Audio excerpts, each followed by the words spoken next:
Hello, good evening. Welcome along to Riyadh. Welcome to the King Abdulaziz racecourse, and we've made it. It is meeting 100. It's the penultimate meeting of the season. Of course, we finish up tomorrow, but not before. Some good racing today, and indeed for Saturday night as well. We're on the turf. 3 turf races today, the last turf races of the season. We've got an award race as well, and we've got a really good championship race for the Arabians to come later on. Rory's in the studio with me. We've also got a scenario that should see the red team become the new leaders in the Owners' Championship. It could happen in race 1, if not race 2, and if not that, probably race 3, because they're well represented tonight. Yeah, and when you say the new leaders, what you mean is Prince Faisal will be champion owner again. Absolutely, because once they hit the yes. front, that's it all over. No white stable runners for the rest of the weekend. So if and when they sneak into the lead, and it's not absolutely guaranteed, but it looks with so much representation, likely, yes, yeah. it looks enormous. It looks long odds on yeah. that today will be the day that the Prince Faisal and the red stable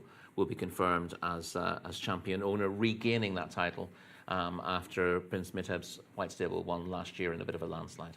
Yeah, they've got the likely favourites, I think, in 5 of the 8 races tonight as well. And Adel Al-Faradi, who is set to be champion jockey, of course, riding 4 of those probable market leaders. Now, let's have a look at the schedule, which is underway in around 20 minutes' time here on the English-speaking service on the YouTube channel. As ever, we'd love to hear from you tonight. Let's tell you what we've got then. 3 turf races early on, and the calendar will be good to firm tonight. So we've got a slightly bigger field, haven't we? The 12 runners tonight, bar the 13:51 race. Yeah, and the 13:51 we've only got a 10 because of the nature of the track at the start there. But yeah, nice to have a few more. Track is in good order according to Keith Otteson. Going stick reading of 9.9, moisture reading of 24% for those who are really into their track maintenance, and the rail is set at 3 metres as opposed to 6 last week. Lovely, thank you very much. You can see the feature comes up there at 11:35. That is the Suleiman Al Hassan Award race, which is 130,000 up for grabs. And of course, we've got the even slightly more valuable Sprint Championship race for the Arabians to come as the last race, race 8, which will be midnight local time. Let's say good evening to the 3rd member of our team. Let's join Callum, who is Paddock side. Good evening, Daryl. Good evening, Rory. And good morning, good afternoon, good evening, wherever you are watching in the world. I've decided to come a little bit to somewhere slightly different to where we normally make our way. We're up by the weighing scales, and for everybody's own light entertainment, I'm going to get on the scales. And I think it's worth noting that the weight for a top-weighted horse in a handicap here is 62 kilos. Most of our jockeys are coming in kit at around 55, 54. I'm not going to do that. I'm not even sure what I am at the moment, but I'm pretty much, according to my cameraman, I'm the horse, was the word that he used to describe my weight here. And thank goodness my self-esteem is still slightly high and recoverable from that statement. But it just puts into perspective just how light these jockeys have to be riding 3 times a week here at King Abdulaziz Racecourse. And remember, they're also riding at Taif as well. So plenty to look forward to tonight, including race number 3. I know it's not exactly the feature, but it's our 3rd turf race, our final turf race of the season as well. And it's a really, really fascinating contest because you've got Musho Jumbo, who goes for Samir Al-Dahani. He's going to be our champion trainer. And Musho Jumbo was beaten by Belaid Porto last time. That horse is a real talent on the turf, maybe the best turf horse in Saudi Arabia. No disgrace coming second to him. You've also got the likes of Flying Spirit, who showed plenty of speed earlier on this season on the turf. Finest Sound is in here. Loving Feeling, another one for Samir Al-Dahani. This one partnered by Abdullah Al-Kradis as well. He's involved too. And then you've got My Frankel, who was a big eye catcher last time, getting a bit of a plumb down round the rail as well. And My Frankel obviously trained by Jimmy Jerkins, who had success yesterday in his final meetings here in Saudi Arabia. He wraps up on Saturday and we'll be looking for a new trainer for the Red Stable after that. But boys, I'm really looking forward to getting stuck into these races on the turf, and race 3 is hugely exciting. Yes, it most certainly is. Cameron's brave, wasn't he, to get on those scales as well. So he'd just be putting up a little smidgen of overweight were he to go for the first race. Well, not a great deal. I'm saying nothing. I know exactly. I know exactly what I tip the scales home, at, and myself and Mark Francis wouldn't be queuing up to I said, follow bring Callum there. producer Mark into it as well. He said it as so well. wish, Otherwise, yeah. I wouldn't be volunteering that information myself. But yes, I long for the days when I was 91.5 kilos. Who knows when I'll see that again? Yes, top weight, as kind of mentioned, 62. So I think we're all going to be in a little bit of trouble here.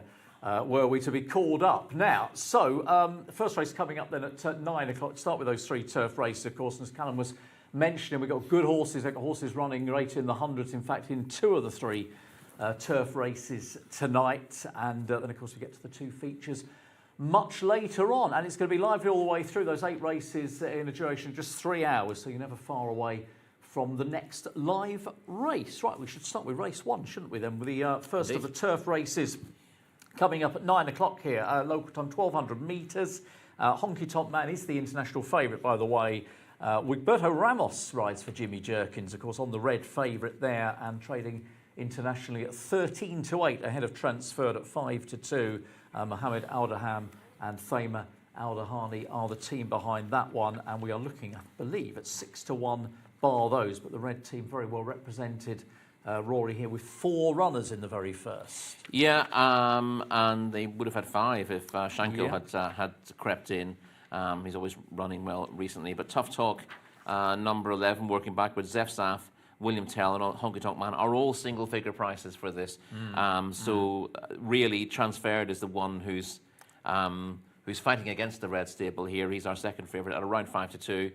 He comes here on a 5-timer, but he's got some classy individuals. Honky Tonk Man back to winning ways in a very good contest at the Saudi Cup meeting last time out. William Tell, very, very consistent here. He's a little bit frustrating in that he doesn't win the races he ought to these days, but he's been running on turf all season and hitting the frame every single time. We mentioned a horse like that last week who ended up winning the first race at a decent price. So maybe William Tell is the value there. If you're looking for one who will guarantee your run for your money over course and distance. You're going to get Adele if you want to be with William Tell at a nice price. Let's say a very good evening to Anthony Ennis. He's going to be looking after the commentaries for us tonight on these 8 races. Let's welcome him into the programme. Good evening, Enzo. On the service here. Good evening to Rory and Callum as well, and everyone watching us on YouTube tonight. Right, first race, as you say, on the turf. First of our open races, due off at 9 p.m. Number 1 is Jcsa for Fahad Al Faradi. Number 2 is the Honky Tonk Man, as you say, the favourite on the international markets for Wigberto Ramos. Number 3 is Maroof for Abdullah Al Qraidi's. 4, Transferred, Mohammed Aldaham. 5, Arabian Pleasure, Luis Morales. 6 is Ryan's Party, Naif Al-Anazi. Over the page to find number 7, which is William Tell, Adel Al Faradi on board. Number 8 is Jcsa for Abdullah Al-Orfi. Number 9, Alamawi, Mohammed Al-Hubail. Number 10 is Moswat, who's written by Asil Al-Sahani. 11 is Tough Talk, Nawaf Al-Mudiani. And Camille Spina rides number 12 here. Yafakuk Allah is the 12th horse. So the others don't go. 13 onwards are scratched. Let's go and join Callum. Thank you very much, Enzo. Yes, let's have a look at these in the parade ring. Here is Honky Tonk Man, last seen winning on the turf in the International Jockeys Challenge under Oisin Murphy. Came wide and late that day. That doesn't look to have had a bother on him really today. He looks in really good shape, walking around the parade ring really loosely. He's got a nice in-shape back as well, his withers aren't too high. And he's walking with that nice swagger as well. Look, the Red Stable are mighty keen to get a win in this race and really secure their place at the top of the Owners' Championship, and no doubt today will be a big, big day for them. Looking forward to seeing this one. I've got no negatives in the paddock so far for this one, trained by Jimmy Jerkins. Let's drop back to Transferred. The 4 is the next one we're going to have a look at. Just coming around here for Sama Al-Dahani in the Al Sabah stable colours. Just walking towards me now, trying to get a good walk on here. And he comes over. Mustafi, we can let him go by. Let's get a good walk on him. Let's see him walking. That's nice. Good stuff. He's a nice mover here. Look, he's a little bit swinging out with his hind action, but he's in such great form at the moment. It just makes him really, really an intriguing prospect here. As you can see, he looks fit as a flea as well, and he's handling the prelims well. That's sometimes been his issue. He's settling down nicely here. Now, your only concern with him will be the start, and from stall 11 he'll have a tough ask, but he's in such great form, he's very, very hard to ignore. Let's drop back to the 5. Arabian Pleasure will be the next one. We'll take a quick peep at here. Good looking individual, this one. Nicholas Bachelard doing the training here. He's won plenty of big races so far this season, and he'll be hoping for another success with this gorgeous looking individual. Looks really well, but the form has been quite disappointing. But this son of Wootton Bassett certainly is bred for a turf surface. Right, we'll drop our way back to William Tell, who is the 7. Comes towards me now. This one, another by Wootton Bassett, and they're built a little bit differently to Arabian Pleasure. A lot more low to the ground, a lot of lighter sort, a bit narrower too, and not the most fluid of movers, but does look really well in the coat. And you've got a Dell Alpha Rady on side too. Next one in behind is the one that's really caught my eye. This is Jcsa. Wow, let's take a look at Jcsa here. US bred individual by Motown. He's had 3 wins and hasn't been badly out of form recently. A disappointing run last time, but doesn't he look well? Really catches the eye, fills the eye as you see him go around here. Gorgeous head on him as well. Your only concern, if you liked him, is getting a little bit warm behind the saddle. That would be my only issue. But aside from that, I think Jcsa looks really, really well. It would be a nice each-way play in this race, especially with a rating of 96. We're going to look at just the one more. It's the final red stable horse. It's Tough Talk, who comes towards us now. Another one for red stable. This one by Kingman, another very European-based pedigree. He's got Kingman head, doesn't he? Kingman clearly stamps his stock well. He's having a bit of a think about it and a wiggle about it, but he's fine in the parade ring. Look, he comes here on the back of a couple of very good wins, and with 4th last time out, walks well and certainly gives the red stable another chance in this highly competitive contest. Hard to pick a paddock pick, but I think I'd have to go with Jcsa, who just looked so well. Yeah, thank you very much, Callum. Yeah, lots of good-looking individuals there, as you'd expect here. A lot of these horses rated, as Callum was saying, into the hundreds, in the 90s at least. So it's a really good heat, and we could probably do with a few form clues. So why don't we have a look, Rory, at Honky Tonk Man in the International Jockeys Challenge? It was a Sheen on board on this occasion, 3 weeks or so ago. Yes, he beat Snafia 3.5 lengths here in that International Jockey Challenge at the Saudi Cup meeting. You see him being angled out here in the red stable colours with the white cap. He wasn't the first string on the colours this day, but when he gets out, he quickens really well to win the race. But you'll also see that William Tell, also in the red stable colours, comes flashing home on the inside to finish 3rd, very much catching the eye. That's the way William Tell tends to go about things. Yeah.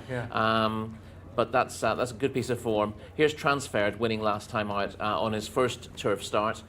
He'd won 3 on the dirt prior to this, and he did well to make all the running here. Pressed early by one other, but shook off that rival with a furlong to go and kept going well to the line to beat Shanko 3 3/4 lengths. In a 0 to 90 handicap, Shanko finishes strongly from off the pace to poke into picture now for that 2nd place. Not a bad piece of form. Tough Talk was back in 4th that day, who is actually reopposing. Yep. Shanko just misses out. He was actually bought by the red stable after that, Shanko, but he misses out on this race, one of the reserves. And Tough Talk, who was 4th, also runs here. So a nice bit of interconnecting form there. Yeah, there's 1 or 2 linking up, as you say. The first piece of film, I think, number 10. Moswart was also a little bit further back in that piece of form. The market, Jcsa was in there as well, and was disappointing, finishing 10th of 14 behind Honky Tonk Man. That was the one that very much took Callum's eye in the parade ring. He's 2 from 3 over course and distance, but that was his blowout under Sybil Vogt that day. Now his previous efforts suggest he's pretty consistent and should bounce back, and he's worth considering with Callum giving him the thumbs up. Honky Tonk Man is rated 104, so in theory he's got a little bit to play with if you take bare ratings. Although you've got to bear in mind that weight is given to some of these further down. So a horse like Jcsa, for example, off a mark of 96 would get I think he's a couple of kilos. So so that you could rate that above the hundreds in theory. Is Honky Tonk Man therefore justifiably the right favourite and at the right sort of price at 13 to 8? He's the right favourite. There's no doubt about it. But Yeah. it's not necessarily all one-way traffic because he's clear. That was a 0 to 100 handicap he won last time. He's obviously got up on the weights for that victory. Got a very good ride that day. Things panned out nicely for him. Worth pointing out that he was only 6th in a 0 to 100 handicap over 1,200 metres on the dirt here back in October, finishing behind Messiah. and his previous handicap runs saw him turned over as well. So he's been back to form in his last few starts, winning an open race over 1,400 metres from Nonsense 3 starts ago. Bit disappointing, a cup company behind Power of Beauty next time out, but then bounced straight back with that run. He's a little bit in and out. You know, his best form gives him a winning chance here without the shadow of a doubt, but he's had 1 or 2 runs this season where he'd be beatable. So 13 to 8 might be a little bit on the skinny side. And there are 1 or 2 here who are capable of giving him a race. He's well run a stall too. Yeah. You can win from anywhere on this turf course. It's really well banked. If you see the far side of the track, it's higher than the near side. Gives you good viewing for a start, but it shows that the turns are banked and you're going uphill into the back straight. Horses do have a decent chance of coming from off the pace and swinging wide off the final bend to get into contention. So the draw is not the be-all and end-all. If you're a class out drawn low and you're able to dictate the pace, then that's a big advantage. But in really competitive races, horses held up from high draws outperform expectations based on that. So the Red Stable very well represented. Indeed, they have 4 of the top 5 in the market, in the international market, only transferred. Able to sort of stop them having complete domination in that betting market. No change at the top end, 13 to 8, 2 Honky Tonk Man, transferred at 5 to 2. William Tell is in just a fraction at 13 to 2 from 7s. Tough Talk is 13 to 2 out from 6 to 1, and Zefzaf is 15 to 2 from 7s, 12 to 1 bar those. So a really good contest to start with.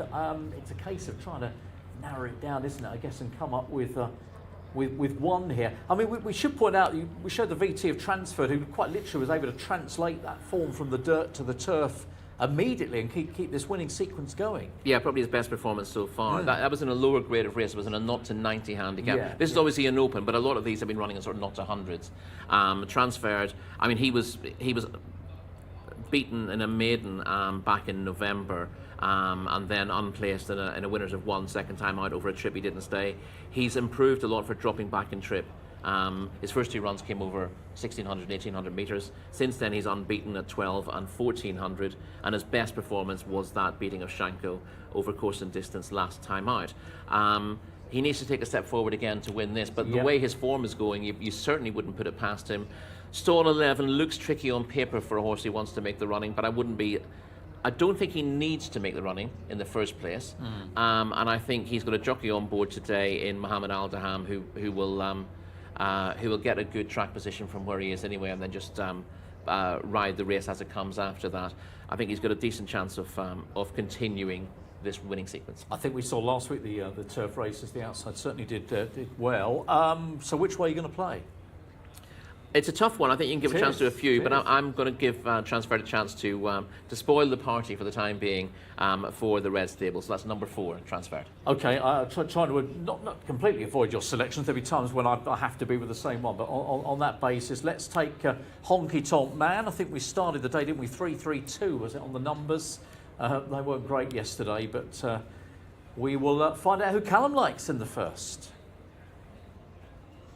Yeah, guys, I really like Zefzaf here, so we're all 3 going in different directions. I had a quick chat to Jimmy Jerkins about him. He wasn't too keen. He said, look, he's a hard horse to keep on the straight and narrow, and often he can seem like he's going to be in great form and then drop off dramatically. So just buyer beware with Zefzaf, but I thought he was the pick of the paddock. When I asked him about Honky Tonk Man, he said, look, Callum, this is a horse he should have a much higher rating than he does right now. Back to discussing ratings. There wouldn't be racing in Saudi Arabia if we weren't discussing ratings. But he likes Honky Tonk Man in this. I think he's keen on it. My pick is going to be Zefzaf, the 8. Rory likes Transferred, the 4. And Daryl likes Honky Tonk Man, the 2. Looks like they're going to get the loading process getting going sooner rather than later. So Anthony Ennis, for the first time, I get my chance to say hello to you. I hope you're well, and it's all in your hands now. Thank you, Roger D. Callum. Yes, looking forward to this race. There's the green cap of the rider of Tough Talk, Nawaf Al-Mudiani. Yeah, Transferred to horse that I think's got a good chance here. This Son of Dark Angel, just saw the grey there going through your shot, the white cap. Honky Tonk Man, who's been a real old favourite, isn't he, down the years, and it's had another good season. They're using the noseband, the red cap for Wigberto Ramos. Ryan's Party is a horse that I called to win earlier in the year. Zaf, they're the one Callum was talking about, the yellow cap. And we are on the turf, and they're beginning to load up now. We're going 6 furlongs here, 1,200 metres for the first race on meeting 100. Here on this Friday evening, 9 p.m. the opener, and they're loading up. Just saw the blue cap of Moswat, rider there, Asil Al Sahani. As are going forward. Number 11, Tough Talk, going in now. 7 is William Tell, the white cap for Adel Al Faradi. Down to the final 4 runners after we've got the 12 in, which is the Cook Alar. Transferred, second favourite on the international market. White cap about to come forward now for Farmer Al Dahani, who's had a brilliant year running away with the Trainers' Championship. William Tell, Zef Zafin, waiting for the last 2 now. Honky Tonk Man still to go forward. He slides in. We're ready. First race on the turf. All in. 6 furlongs. And they're off. All chopped away okay. A little bit slow perhaps. One of those early on, William Tell, who just missed it a fraction. Breaking well towards the inside was Tough Talk with the green cap. Honky Tonk Man's towards the rails, and now coming across is transferred the grey to get a piece of the action. Towards the wide outside, right up there too, in the red, white and blue colours, that's Alamawi. The leader on the inside here is going to be Tough Talk in the green cap. So Tough Talk leads and stretches on by a length in second place. That is transferred, who's giving chase. Honky Tonk Man is just dropping off the early speed into about 4th place now. He's on the inside of Arabian Pleasure. Is up on the outer, the blue cap, forced with a noseband, turning for home then, and up front the lead is still with Tough Talk, but here comes transferred. Honky Tonk Man is off the rails and making up ground towards the outside. Meanwhile, going for the rail run is Moswat as well. Still a few chances, but it's the Honky Tonk Man who's coming with all the momentum down the outside. Moswat has got the rail run. Between them is transferred. Honky Tonk Man just in front. From the back, Zef is flashing home from a long way back, and Zef is going to get them all in the yellow cap. Zef. So Honky Tonk Man transferred for 3rd, and 4th from nowhere, Cook Alar. Great shout from Callum Helliwell. Zef his paddock pick, his selection, has mown them all down. Where did he come from? He's won in 1 minute 09.86 seconds. 8 Zef the winner. 2 the Honky Tonk Man, looked all over the winner a furlong out, has finished in 2nd place. 1-2 for the trainer and the owners, obviously. Well done to Jimmy Jerkins, who was delighted with this. This Zef. Very, very good looking horse, isn't he? Final week of action here. There's the result, 8-2-4. Zef Honky Tonk Man transferred. 4th was Cook Alaru, kept on really well. A length the winning margin, 1 minute 09.86 the winner's time. Zef from off the pace wins.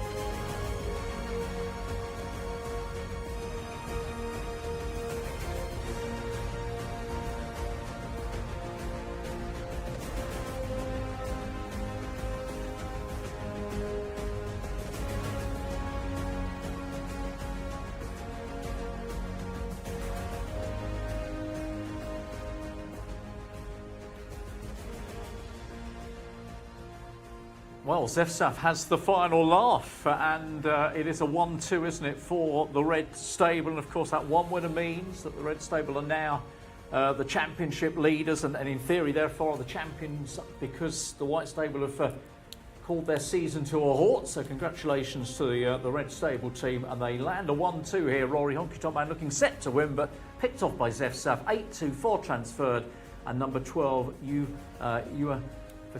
Ala back in 4th place. Yeah, Zef wasn't himself last time out. He's a little bit in and out in terms of his consistency, as you heard Jimmy Jerkin say.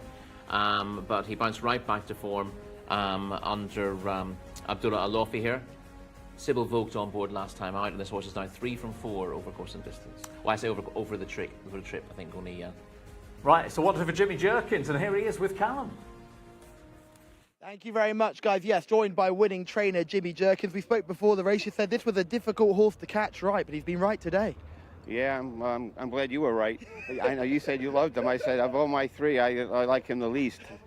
Well, he ran so bad last time in the Jockey Challenge race. I just couldn't figure it out, and nothing's changed with him since then. But I don't know. Maybe he just got a little bit better trip today. I think got out in that fast lane in the turf and just it's not easy to run Honky Tonk down. But he finished fast.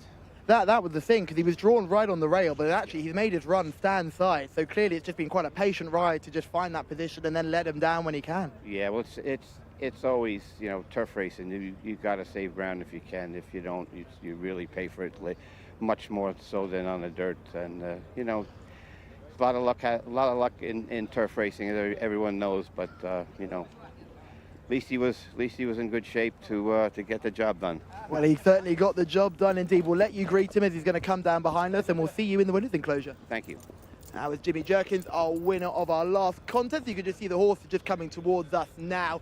Really good performance here. The winning rider, Abdullah Alorfi, has done a mighty job here. Drawn on the rail, right on the inside, but he's managed to just weave his way back towards the outside, and he can draw that way through. It's a very good performance, and a quite a good season for Abdullah Alorfi, who obviously he's more known for his association with purebred Arabians such as Afsan Al Khalidiyah. Hasn't all gone well for him with that horse, but it's gone well for him today here, and he'll be chuffed to bits with that performance and chuffed to bits with that ride. I can't wait for the boys to go back through it. But just look at this horse. That stuff really does capture the eye, fills your eye completely. He's a big, strong, ropey sort, and he's a lovely, lovely horse to look at, and he's shown that ability on the track as well. Sometimes the handsome ones don't always win, but it is very nice when on the odd occasion they do manage to get their heads in front, and Zef has pulled out widest of all, finished like an absolute train, and has done the business in very, very good style. Abdullah Alorfi, it's a long way down for him up there, but he'll be happy as Larry to jump down as we join in now for the photos. You can see Jimmy Jerkins is there. Sami Al-Harabi is also just in shot there as well. He'll be very happy with that victory. And look at all the Red Stable grooms all getting involved in this pitch as well. This is a big, big win for the Red Stable. It puts them in front in the Owners' Championship and basically secures the Owners' Championship for them as well. Zef, I think he's ready to go round again, lads. But a very good performance from our winner here. And suddenly, it's 3-3-3. Yeah, it was a great tip from Callum, wasn't it? It looked like those of us with Honky Tonk Man thought we probably had it, but you look in the wing mirrors, and for some of you watching maybe from the UK and elsewhere who might have been watching Cheltenham this week, it's been a similar story. You think you got it, and all of a sudden you haven't, and Zef has come through, albeit for the Red Stable, to give them a 1-2 here, and that all-important winner. That's the one that in effect seals the championship, but we fancy there'd be plenty more. I mean, look, 146 now, Rory. I mean, 150 would be a good target. Potentially that could happen tonight, but certainly you'd like to think 150 is achievable in the next 2 days. Very much so, and I think they'd be disappointed not to hit the 150, which would be pretty close to what the White Stable did last year, which might have been the highest total I've seen so far. And that will set a standard. Here we see them coming off the last bend, transferred briefly, getting to the front ahead of Tough Talk, but immediately challenged by Honky Tonk Man in the noseband, who looks like he's going to win it. But then you see that strong finishing effort from Abdullah Alorfi in the yellow cap, Red Stable colours, who gets into what Jimmy Jerkins referred to as the fast lane out wide to win. Again, Jimmy summed it up perfectly. You want to save ground on the way round, and then off the last bend you can peel wide, and it's probably a little bit faster on the outside of the track compared to the inside, but only marginally. As you say, the winner was drawn in stall number 1, the runner-up was drawn in 2, but the path for the winner obviously will be away from the fence. The early speed as we went through the first part of the race was contested a little bit. Transfer was probably just about in front at this stage. Yeah, Tough Talk then moving up on the inside from stall 4. I think that would have been a bit of a plan for the Red Stable. Transfer was a danger here if he got to the lead and dominated. So we've got plenty of use being made of Tough Talk by Nawaf Al-Mudiani in front. He's going too fast really to maintain that throughout, but he's stopping the runner-up, so the second horse here, from dominating the race. Transferred actually runs very well to hold on to a place in third. Honky Tonk Man you see there, all out at this stage just to hold on to the coattails of them. He's always going to come with a late run.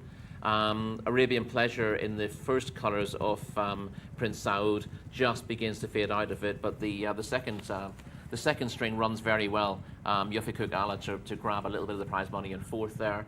Honky Tonk Man now in the lead, but you can see that Abdullah Al-Lofi and Jcsa are finishing best of all. He's got good form at 1400 metres. Sees us out really well. Moved really nicely in the last furlong to get to the, well, he the did. front there, didn't he? He's made that move from kind of a sort of, more mid to back position than even midfield, and all of a sudden, before you know it, he's right there ready to pounce, isn't he? Yeah, that's a very nice ride. I mean, the race was run to suit closers in the end, with a very strong pace on the front end. Honky Tonk Man was closer than the winner, but you couldn't possibly criticise the ride that he got from Wiggy Ramos. It's just that the winner has had a charmed run up the straight. He's a very good horse on his day, Jcsa. He's pretty much as good as Honky Tonk Man on his day, but Honky Tonk Man a little bit more reliable than Jcsa. But Jcsa very much on a going day today to take the prize. Yeah, he takes it off a mark of 96, so he was off a decent enough mark. There were others a little bit higher, and perhaps you might have fancied a little bit more, but if you were lucky enough to follow maybe Callum in with Jcsa returning at 7-1 international, it's a nice start for the evening.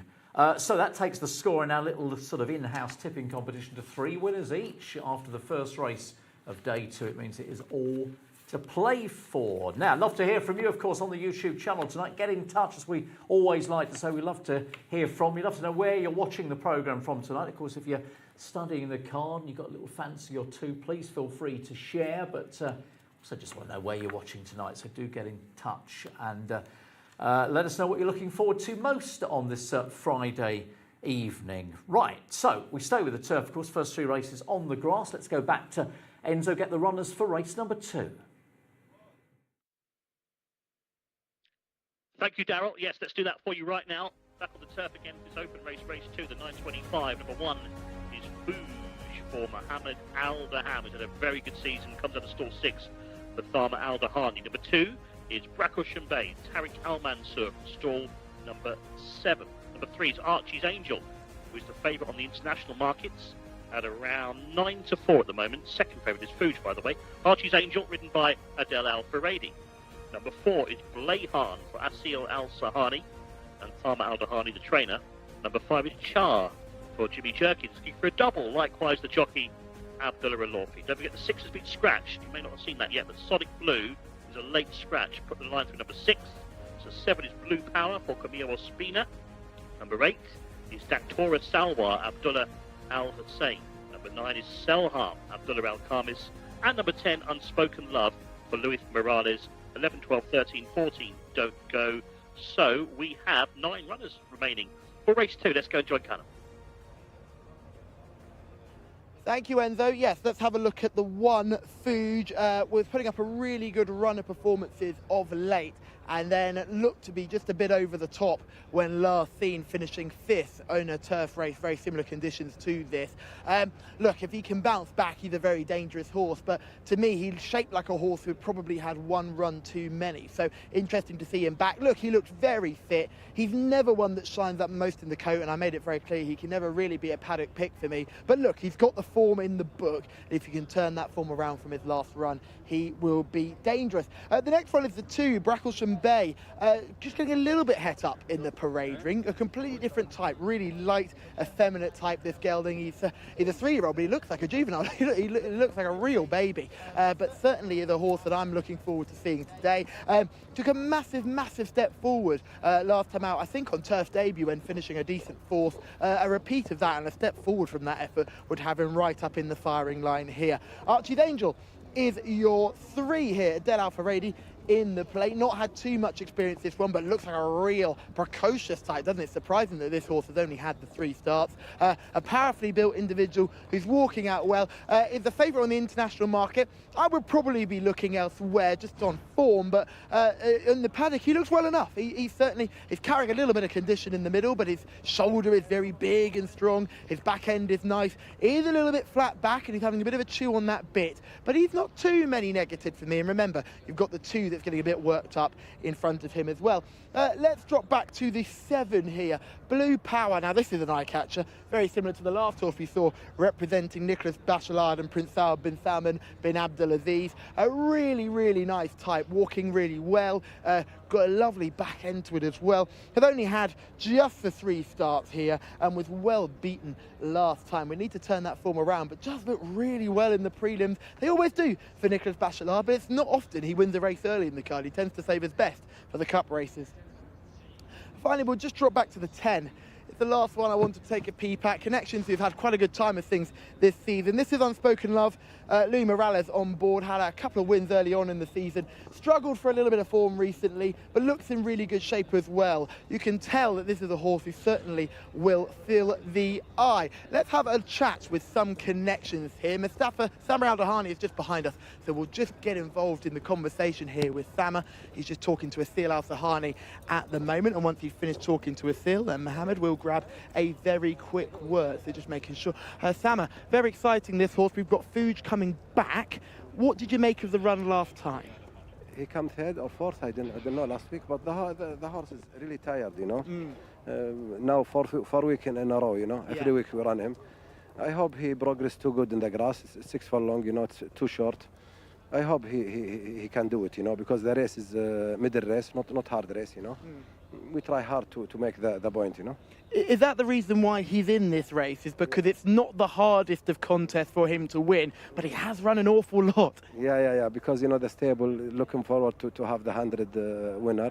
That's why we run all you know, this our third step in our stable, you know. The good horses stopped since 2 weeks, you know. And we had Transferred in our first race, who I saw run a really good race from a wide stall, but just got caught by a lot of fast finishing late ones. This horse, if we didn't have, you know, the point, I will not run him. Because before 5 days he have a virus and his blood go too much down, the hemoglobin go under 11, and we have to run him, you know. That's why we bring him. I know, I tell Mohammed the horse his form is going down, you know. This is the end of the season. And he try hard and he come third. I'm happy with him. The horse is winning 2 horses, very good horses, you know, for Prince Faisal. I congratulate for them. It's a race, you know. But our horse, we know what he got. We know how he race, you know. I think next time you'll see him in another shape. Yeah, he'll be back next season for sure. Best of luck with this one. The bell has just gone. Daryl, it's back to you in the studio. Callum, thank you very much. Always good to hear from Thamer as well. He's doubly represented us, we know, but Fuge is the one that the market is keener on, more keener on at 100 to 30. This is the penultimate run, Rory, obviously beaten subsequently last time. Yeah, he came out last week in a race that he looked like he should have won and was disappointing, but this is him winning a couple of starts ago. Winning by 3 3/4 lengths from Selham. His best form to date has come over 1,200 metres. Steps up slightly in trip, which is a slight question mark. But as you heard from Thamer, he thinks this isn't the strongest contest in the world. But to be honest, Thamer's usually very confident about his horses, and I think he's talking about them as if, you know, if he manages to fluke 2 winners over the weekend, he will take it. He's on 98 runners for the season. He will be crowned champion. That's his target, isn't it? He'll be crowned champion trainer. Yeah. So if he gets 100, that would be a massive achievement. But you get the impression that, you know, under normal circumstances, Fuge might be getting a holiday. He's perfectly capable of running here, and it's a nice enough spot for him, as you can tell from the betting. But I don't get the impression that he's absolutely thriving just now. That's so a good shot, isn't it? We can watch it through somebody's camera there. Of course, the tricky thing about this race is that you've got 3 ex-Europeans, 3 ex-British-based horses, one of whom's been a little bit more established than the other 2 in terms of the 5. Chara's had a couple of runs here, but 3, Archie's Angel, who was with Clive Cox in the UK, and the former Carl Burke trained 10 runner here, Unspoken Love. They're both here for the first time. Yeah, and I thought Archie's Angel was very short at 9 to 4 or thereabouts in the international market. Adel Al-Faradi on board is a big positive. And now having his first run for Salam Al-Farmawi, but he was quite useful for Clive Cox. He finished last of 5 in that Win and You're In Derby qualifier at Epsom, which is it's almost a novelty race, really, as not many horses are looking to use that as a Derby prep. He wasn't beaten that far that day by one of John Gosden's. He was a good second at Salisbury prior to that. His form has been at 1,400 metres, so the trip is right here. but a lot of horses don't acclimatise first time, and that would be a worry for Archie's Angel. And I think it's not like he's got a big class edge. He's got a rating of 84, and that's fair enough. I wouldn't be backing him in a handicap off a mark of 84 unless I knew he'd improved significantly over the winter. If you're pricing this up on the ratings, then you'd have Archie's Angel and Fujin first and second, but I'd have slight qualms about both of them, and I'll be looking elsewhere for my selection. Yeah, Archie's Angel actually shortening up, interesting enough, into 2-1 from 9-4 on the international markets. That stall one is not necessarily. I mean, it's a perfectly okay draw, but it's not a massive blessing for a horse having his first start here. No, I mean, given what you've just said, I mean, I prefer the ex-European who's had a couple of starts here, which is Char, who was with Roger Varian and was rated, I think, in the high 80s in the UK at one stage. Yeah, so his rating has slipped a little bit because of 2 starts on dirt, which he's not bred for. So he's now had 2 runs behind him to get acclimatised, and he's back on the surface that will suit him. So I thought Char was actually the best of the ex-Europeans here, although you've also got well, you got a European pedigree with Blue Power as well, who's not without some interest. But yeah, I thought Char had more going for him, despite the fact that he's been well beaten on his last 2 starts. Given that the surface was wrong for him, I would view those as 2 runs just to get him in shape for a turf outing. Obviously, last week of the season here, it's not like he's been set up for this specifically, but this race will suit him better, and I think he's got something going for him here. Yeah, I think we're both seeing it the same way, and they are shortening Char up now 9-2 into 7-2 on the international prices. The other one that's just sort of bobbling under is the other ex-European, isn't it? The ex-Carl Burt runner, 10 on the card at 9-2. Unspoken Love, who's here for local debut. You know, did run in some, pretty good company back in Europe. Yeah, he did. He's a son of Soldier's Call. He's very much bred to be a sprinter on turf, on this kind of ground as well. And there's a very good record generally of horses coming from Carl Burke's yard to race here. 1 or 2 of the owners here actually have horses with Carl back in the UK, and he's deemed to be a very trustworthy source of horses. So quite a lot of Saudi owners will look to Carl Burke's horses. He's got a bit to find has got a little bit to find on form, but I wouldn't be at all surprised to see her adapt well to racing here. Again, you've got the usual issue with her making her debut, but she's certainly one to bear in mind. Luis Morales, a very experienced jockey here, and a drawn stall 3 presents her with few problems. I suppose you could argue that you'd rather see her over the 1200 than the 1351. Yes. But that's a minor quibble in the grand scheme of things. Okay, that's another positive for Char for me, who's got 1400 metre form. I think we're going to be on the same one, aren't we, the 5 here? I think we are. I mean, if I was looking for an each-way bet in the race, I'd be tempted by Blue Power at about 16-1. I think although he's got a fair bit to find on the ratings, he's been racing over further, and I think given his pedigree, I think he might actually improve for dropping back a little bit in trip on turf. But in terms of finding the likeliest winner, I think Char is perhaps the way to go. Okay, so it's Char from us. Over to Callum. Oh, Daryl, that was so superb. Cha-cha for you, Blue Power for me. Thank you very much, Rory, for kind of stating everything that needed to be stated about this horse.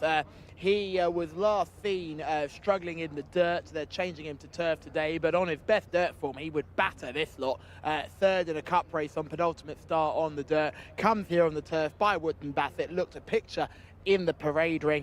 Spoke to Connections. He's running to avoid the cruelest cut of all. If he loses this, he's being gelded. But if he wins this, he gets to keep the ammunition, I should say, really, for another season. So hopefully for Blue Power's sake, he can run a big race today. That is the way I'm going to go for in this contest. Remember, thank you very much for tuning in to the Jcsa English speaking channel on YouTube. Remember to like, subscribe and turn on those bell notifications so you can be notified when we come back next season, and also before our last meeting this week where we run tomorrow. It's always important, obviously, with these Ramadan changes of hours, to have that bell notification turned on so you never miss an episode of racing here in Saudi Arabia. It's always been great to see so many supporters, our original fans that have been here since Taif, all the way through to the new fans that have just discovered the channel. We've had a wonderful year, and we're hoping you'll stick around to join us next season as we do it all over again. Let's just remind you of who the team has selected. Char is going to be selection of the two boys in the studio, and I'm going to go for Blue Power, horse number 7 in this race. Hopefully can run a big race on turf debut. And to the Ennis, it's over to you. Thank you, Callum. So Blue Power for you, number 7, and he does look magnificent there. Blue Power, the white and blue colours on the right. Now they're loading. This is another turf race for these 3-year-olds. They're going forward there. Up in trip this time around. Waiting for Fuge to walk forward. Archie's Angel 9-4. There's been money for Char, tipped up by Rory and Darrell on the international market. 130 from 9-2. Also a little nibble for Bracklesham Bay. The last couple have come forward. I actually called him to win a race over in the UK a while ago, Bracklesham Bay. Anyway, we're almost set, waiting for Unspoken Love. Unspoken Love will complete the line. Oh, one's a bit edgy. Stall 9 there. Leyhan set to go, and they're off. Leyhan actually jumped really well. Slower start for Archie's Angel towards the inside to get a great start, but has the rails and has plenty of room to manoeuvre into as they go through the first 200 metres or so. Showing bright speed is Fuge in the centre with the white face. So it's Fuge in front, green sleeves and cap towards the rails. Archie's Angel has made up that ground. He's hard up, penned up against that inside with the stars on the sleeves there. Archie's Angel is racing in company with Blue Power, who's in the white and blue colours. The red colours of Char is just off the pace there with the red headgear as they make that turn. Wider out, the dark colours of Unspoken Love is next, and the yellow and red of Daktora Salwar looking further back in the field to find on the outside. Well back at this stage is Leyhan, and I can't see, there's Selham, he's miles behind. They come around the home turn. So into the straight they go, and Fuge all of a sudden has just spurted clear by 2 lengths. So in second place, Blue Power. Archie's Angels under pressure in third, the grey, as they head down now for the final 200. Here comes Blue Power down the outside, but all of a sudden Fuge has come up empty. And it's Blue Power who struck the front with the nosebound, is going clear for Camillo Ospina, and Blue Power is well on top in the final 200 metres and will win this in great style. Blue Power, great stretch run that, wins for Ospina. Second place will be Fuge. Running off from a long way back was Selham, who was badly outpaced early but finished third. Callum's in good form tonight, isn't he? 2 out of 2. I'll have some of whatever Callum's had tonight. He's absolutely flying. Blue Power, 1 minute 20.56 seconds, the winning time. 7 Blue Power. This was a lovely stretch run. This horse has got a real good attitude. It's at a 16-1 chance international market. Fantastic stuff there. Who needs Cheltenham? Blue Power wins 1 minute 20.56. Fuge was second, beaten 5 1/4 lengths. Selham was third. Archie's Angel only 4th best. 7-1-9-3. 5 1/4 lengths the winning margin. 1 minute 20.56. Blue Power, the winner of race 2.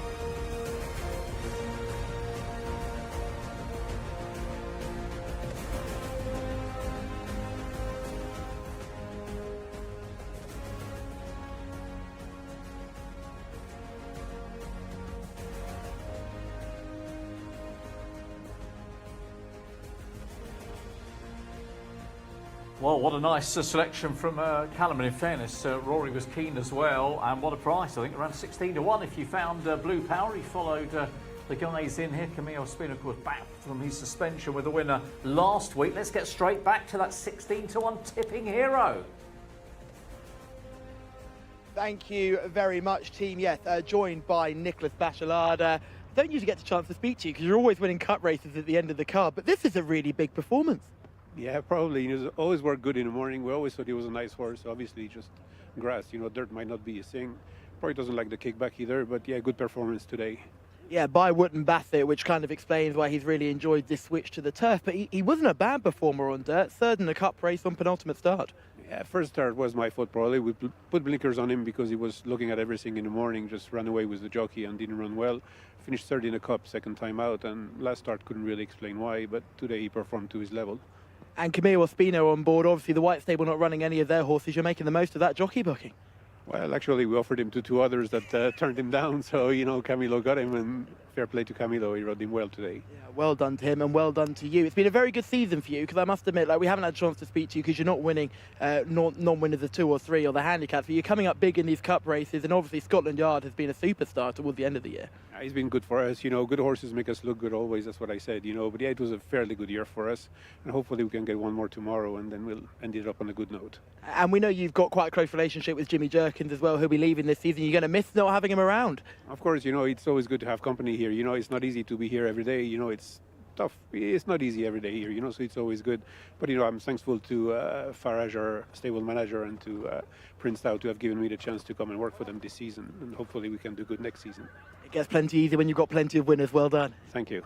Let's go and have a wait for this winner just to come through to us. He's just coming down the chute, actually, Mustafa. So let's go and grab him. How? We got plenty of connections here with Prince Saud bin Salman bin Abdulaziz, all ready to enjoy this victory. And this horse has done this in really good style. Like we mentioned, a horse that you really you love him walking around the parade ring, and you see the form as well, and you have a chat with connections before, say he's going to avoid being gelded now, which is a really good sign for him. Turf debut, and he's gone and done the business well. Fuge has run his typical very good race to finish in second. Selham has come from the absolute clouds to finish in third as well. And Archie's Angel got a poor start, pulled like a cart early, and then eventually settled. But they could get nowhere near Blue Power, who is absolutely dotted up here under Camille Ospino. And we'll grab a word with our winning jockeys. Well, as you can see, he's a big, strong individual here. I mean, Wootton Bassett is having some time of things as a stallion. Remember, he's got a very strange route to becoming the stallion that he is, and now he's really reaping the rewards. And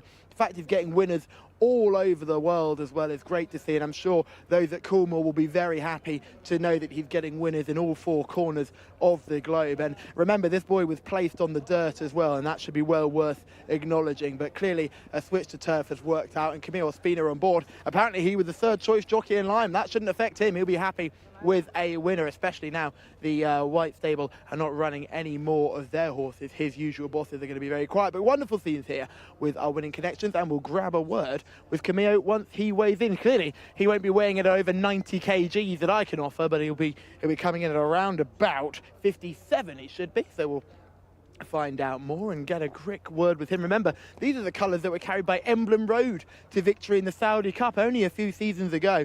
So these colours really do scream success. And Prince Saud bin Salman bin Abdulaziz won the Tuwaiq Cup this year with Scotland Yard, who's been a really good horse here in Saudi Arabia and is a very dominant winner of that Tuwaiq Cup. But we'll grab a word with Camillo now. Mr. Ospina, very well done once again.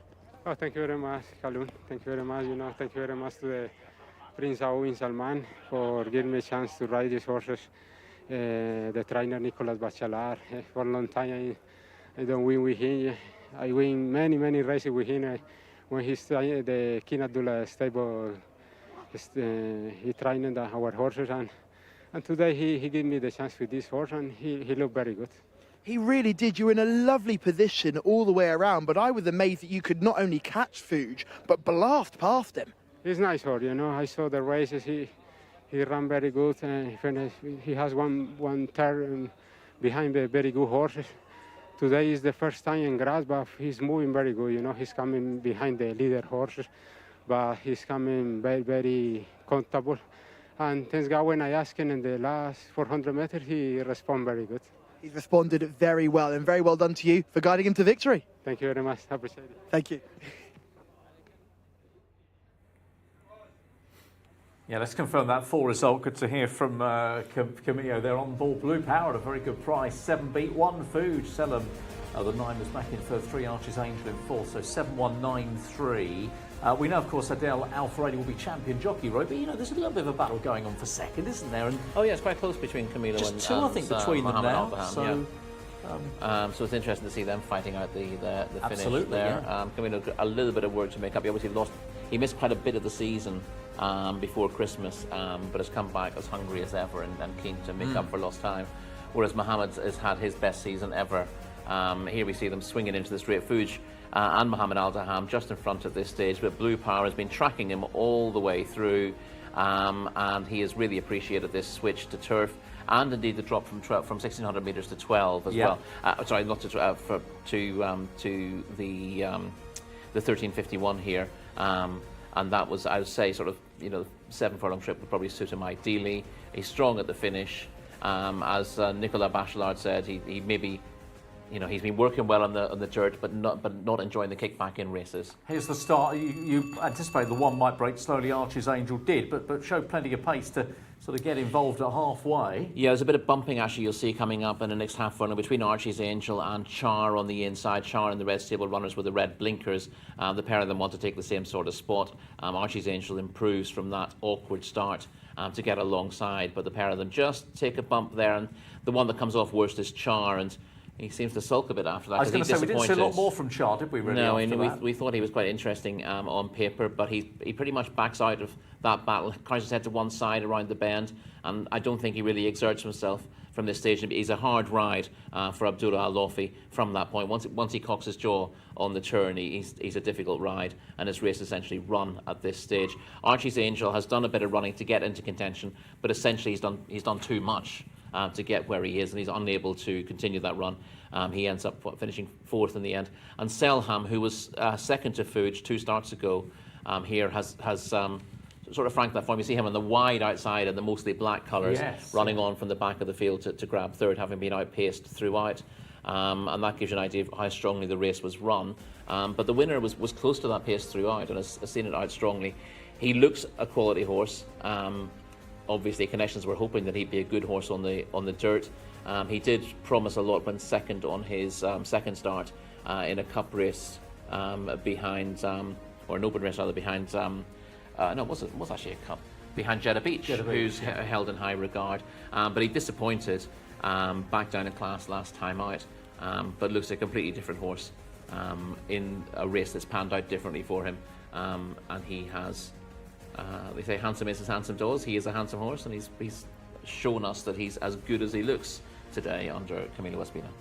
Yeah, that was a good run, as you say, in that cup race by the second horse, who was rated 8 in the winners, obviously well thought of. So, you know, probably in hindsight, the price was bigger than it should have been at around 16 to 1. And as we say, that takes Camilo to 77, 2 behind Mohammed on 79. And Adele, of course, very much, he's going to be champion, isn't he? He's on 90. Now, we've got one more turf race to bring you. That'll be stepping up to 2,100 metres. Again, the red stable well represented. My Frankel rated 105, Rory, so top rated here. Adele's ride for Jimmy Jerkins, set to go off favourite over their sort of owner, his owner mate, if you like, Finest Sound, the 4 at 100 to 30. Are you seeing My Frankel likely to be able to strut his stuff around here off the top mark?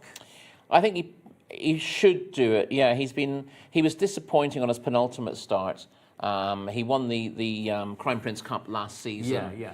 James Doyle came over to ride him there, and he was given a preparation to run in that race. This time around, he was runner-up on his prep, and he looked like he was in the right position for that. But he disappointing on the day, and was well beaten. Given a little bit of a break since, he came back and finished a very close 4th in Saudi Cup weekend in a handicap, but beaten less than a length and a half in the end. I thought that was a likeable performance. We know he's effective on the turf anyway. He stays 2,400 metres, but this 2,100 is fine for him. When he won last year, and I know he's an 8-year-old now, but the interesting thing that James Doyle said about him was that he was immature last year, even as a 6-year-old then. So he felt he was only really coming to himself physically and mentally. So hopefully he can back up that improved effort last time out. Obviously, this is a tougher race on paper. It's an open contest, but he is the highest rated in the race, and if he runs to the form he did last time out, in receipt of weight from Musher Jumbo, who's, you know, just a wonderful horse, but he's worked his way up to a rating of 98 over the last 2 seasons, and generally speaking, winning lesser races than this, winning handicaps, winning opens where he's able to dominate lesser opposition. And in terms of quality, My Frankel's a better horse than Monsieur Jumbo. Much as I love Monsieur Jumbo. I don't particularly love My Frankel. He doesn't do much for me as a horse that makes me feel emotion, whereas Monsieur Jumbo is a horse I want to take home. But I have to admit that My Frankel's got a fair bit more class than Monsieur Jumbo and should have the beating of him in receipt of £6 today. Offer 105. Right, let's get all the runners and riders, all the details with Enzo. Thank you, Darren. Yeah, we've got 12 runners now. I've got a few non-runners in this race. As we go through it, 2,100 metres, as you say, 10.5 furlongs on the turf for race 3. This is our 950. I'm just going to go through them. Number 1 is the horse that Rory was talking about in such glowing terms, Monsieur Jumbo. Asil Al Sahani on board for Famer Al Dahali. He's around a 6-1 chance. Number 2 is Year of the Dragon, written by Turkey Alofi. Number 3 will be Flying Spirit for Abdullah Al Fayrouz. 4, Finest Sound, who I think is the second favourite on the international markets, or Jimmy Jerkins, who had that first race winner. Nawaf Al Mudiani is the rider. Number 5 is Knight for Mohammed Al Hubail, son of Memas. Number 6 is Loving Feeling for Abdullah Al Fayrouz. The horse has been a little bit disappointing once or twice on the turf here for Thama Al Dahani, the Normandy stud bred this horse. 7 is one of the outsiders here, Luigi Vampa for Rakan Alabaid. Number 8 is the favourite, My Frankel for Jimmy Jerkins, Adel Al Faradi, who's currently 13-8 favourite. Number 9 is out. Number 10 is Pretty Flag for Mohammed Al Daham and Thama Al Dahani. Number 11 is out. Step by Step has gone. So 12 is Expected Arrival for Luis Morales. 13 is Red Kite, Abdullah Alofi. And number 14, Vindicate, was actually bred by our late Queen. Queen Elizabeth II bred this horse once with Sir Michael Stout. Vindicate is written by Muhammad Al Nassar. The other horses don't run either in this race. So that's the runs that are running. 12 of them go here. Favourite, My Frankel. Second favourite, Finest Sound. Monsieur Jumbo next to the betting. As we go and join the man in form, Callum. Ah, you're too kind, Enzo. Yeah, I quite like the third favourite here. This is Monsieur Jumbo. He's done absolutely nothing wrong this season. I thought the run last time out behind Belied Porto was an absolute stormer. And he looks in great shape too, doesn't he? He's never going to blow you away in the paddock. He's got a bit of a belly on him. But my goodness, does he try hard all the time. And since going onto the turf here, obviously with the turf pedigree and the turf experience that he had, you'd be no surprise that he's grown an extra leg now on turf, coming back from that little back injury that he had. He's clearly fit enough to do the damage today. Samar Al Dahani clearly trying to get plenty of winners. The only concern would be is this like Fuge? Is this one run too many? Let's go back to the 3, Flying Spirit. He was in fine form earlier this season, rattling off a string of successes and hasn't been disgraced since then. I thought he ran a big race last time out when beaten. It would be no surprise if he could bounce back to form in what looks to be a little bit of an easier contest for him. He's been beautifully clipped by connections and hopefully he can run as well as he looks. Let's drop back to the 5, which is, the 6, which is Loving Feeling, who always looks really well in the prelims. Here coming towards us now, Abdullah Al Credis gets the ride aboard Loving Feeling. A horse that probably did most of his best work last season, but had a good second last time out and should not be ignored. Unlike a lot of Sammer's horses, this one looks in really good shape. So I say Loving Feeling, it looks due to run a big race. Let's drop back to the 8 Mustafa if we can. This is My Frankel. Looks very, very good, doesn't he? This is obviously a son of the mighty Frankel. Adel Al Faradi in the saddle looking for his first win of the evening. I thought he was very unlucky last time. He got a ride that I wasn't totally pleased with, right down on the rail, and had a tough task. And hopefully he can go a couple of places better today. And he's worthy at your place at the top of the market. The final one I just wanted to show you actually will miss Pretty Flag, and we'll pull right back to the one just in behind. Expected Arrival was the next one we'll look at, because this was a bit of a paddock negative. Just got a bit worked up in the prelims. Louis Morales on board. Big race Louis. He knows what to do to win a big race in the evening, and this horse is settled. Now Louis got back on board, but it will be interesting to see how that one goes down to post. Thank you very much, Callum. There is support for My Frankel International Market, 15-8, smashed into 13-8. But have a look at My Frankel, and I think you referenced this run, didn't you? earlier on. The Saudi International Handicap, which was run over a cup weekend, of course, going to finish 4th on this occasion. Yeah, but he gets pretty close in the end. This was him finishing 4th to Austral, coming from a difficult position, but persevering with a run up the rail, and never any closer than he was at the line. He ran very well, I believe, in the same race last year. Again, didn't really get the breaks and ran on late in the day for a good finish. And that shows he's in good form. Austral, who won the race, had a pretty charmed run throughout. My Frankel, you see, going on well at the finish. This is Mr. Jumbo running here last week and running his usual credible race. He kicked for home off the bend. We had heavy rain here, as you can see from the pictures. Bolide Porto then, who was well off the pace in the early stages, came through under Oisin Murphy to sprint away with this, and he was an easy winner, but he's got a lot of class. Bolide Porto. The race was also run to suit him, and Oisin gave him a tremendously confident ride. But Mr. Jumbo wears his heart in his sleeve, did so again there, and kept plugging away for second. He'd ideally like further than this, but obviously you don't have the opportunities on turf, and the 3,000 metres, the real stayers trip isn't quite his thing. But he stays 2,400 metres well on the dirt. Despite the fact that he's related to a very good sprinter of Kevin Ryan's, and he raced for Kevin Ryan yes, it was with Kevin Ryan, wasn't he, Mr. Jumbo, at shorter trips in the UK. So he's developed this stamina as he's come out here.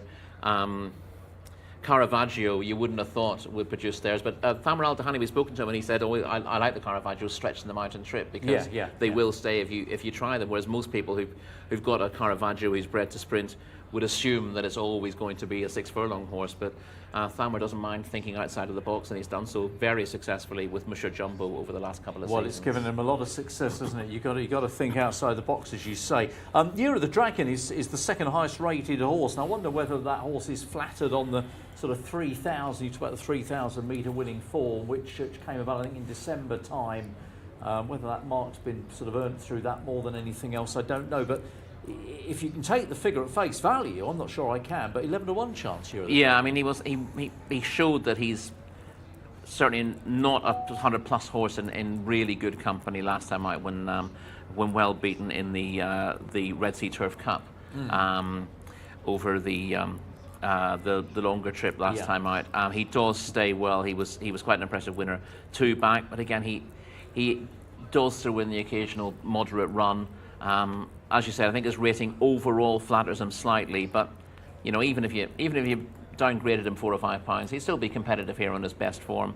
It's just a case of whether you're going to get the best of him. And stall 12, we don't have too many races on the turf here with 12 runners. I think stall 12 might be a tough one for him unless they go really hard. If they do go really hard here, then it'll bring his stamina into play, and he could be interesting late on. But I think he'll be running on too late to get involved, personally. Right, they're down at the start. You've probably got 2-3 minutes if you're trying to work through things wherever you're watching from tonight. Do get in contact and let us know. I think I'm going to have to take my Frankel here. Horse 8.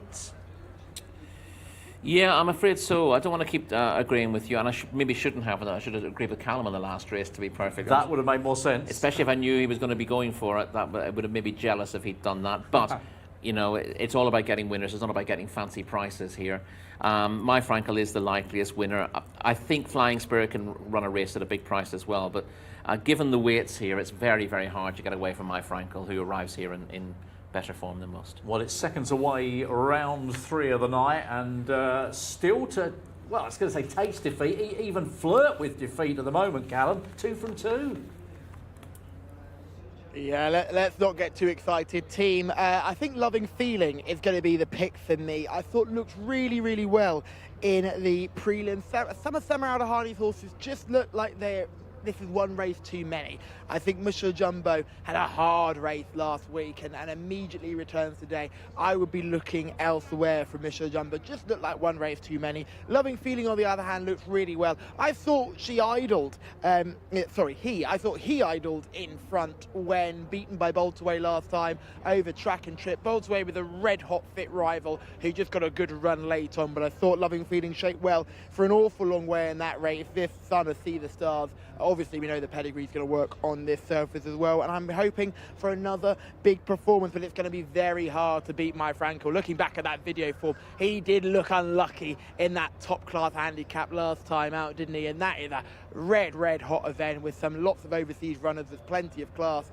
You'd be hoping that he would be able to put this lot to bed in pretty easy style, but we're at the end of the season and it doesn't matter whether it's flat racing, jump racing, trotting racing. It doesn't matter if you come to the end of the season, strange things occur. Purebred Arabian racing, we should know best.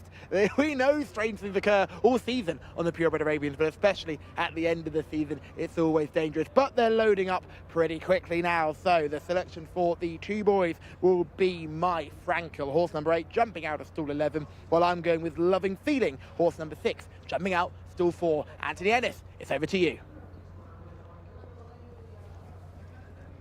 Thank you very much indeed, Callum. Yeah, Loving Feeling. I think it's the horse that I really fancied for a race. I think it was last season here and ran an absolute stinker on the turf. But I think that was the day that the horse went really wide all the way round when it was quite heavily backed. But yeah, good horse certainly. Got the ability. Can Loving Feeling convert it to a win? Big price, 12-1 currently. 6-4 My Frankel, 130 Finest Sound as they load the runners up. Knight is about to go forward here. It's one of the outside stalls. I think we're just about ready here on the turf. 2,100 metres, just over a lap, 10.5 furlongs. A bit restless there towards the inside. And they're off. It's quite a long hold. In the end, Knight just missed the kicker fraction. And towards the inside, also a little bit slowly away there, was Vindicate. But one of the first to show, in fact the first to show, Monsieur Jumbo. But here on the outside comes Year of the Dragon to come and take over. So Year of the Dragon is going to make the running here. So on the inside, Monsieur Jumbo. Now My Frankel, the yellow cap's got a good position early on. The white cap, that's Pretty Flag, the green sleeves. Could be type 1 and 2 on the inside, and they're just about okay there. Monsieur Jumbo held his line into that bend. Racing behind those, we have further back Luigi Vampa, who's got the white cap towards the outside. Also white cap Flying Spirit. And the one that's going very wide around that turn there is Knight. Further back at this stage to find Vindicate is just about the back marker. Red Kite is 1 from last, 2 from the back. Is Loving Feeling held up as on the inside here. Horse number 6. Another one in rear is Finest Sound with the red cap, the yellow saddle cloth. So heading to the back straight here on the turf at Riyadh. And they're being led still by Year of the Dragon.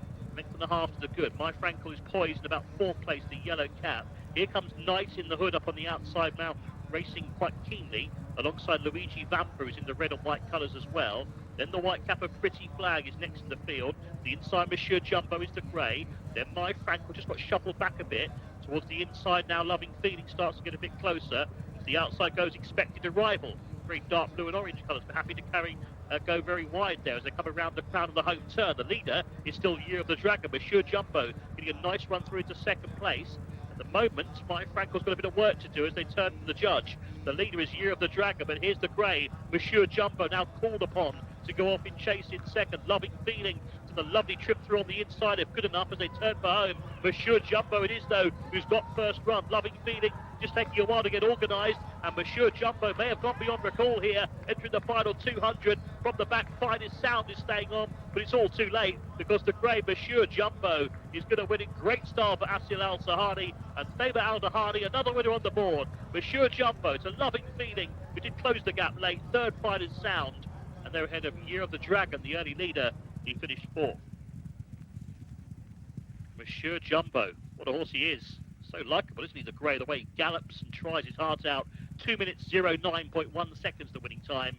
Number 1 the winner, Monsieur Jumbo. 2nd, number 6 Loving Feeling, beaten 2 3/4 lengths into 2nd place. 3rd, number 4 Finest Sound. So 1, 6 and 4 Monsieur Jumbo, Loving Feeling, Finest Sound. 4th, number 2 ran quite well actually after making the running, Year of the Dragon, but the galloping grey was too good for Monsieur Jumbo.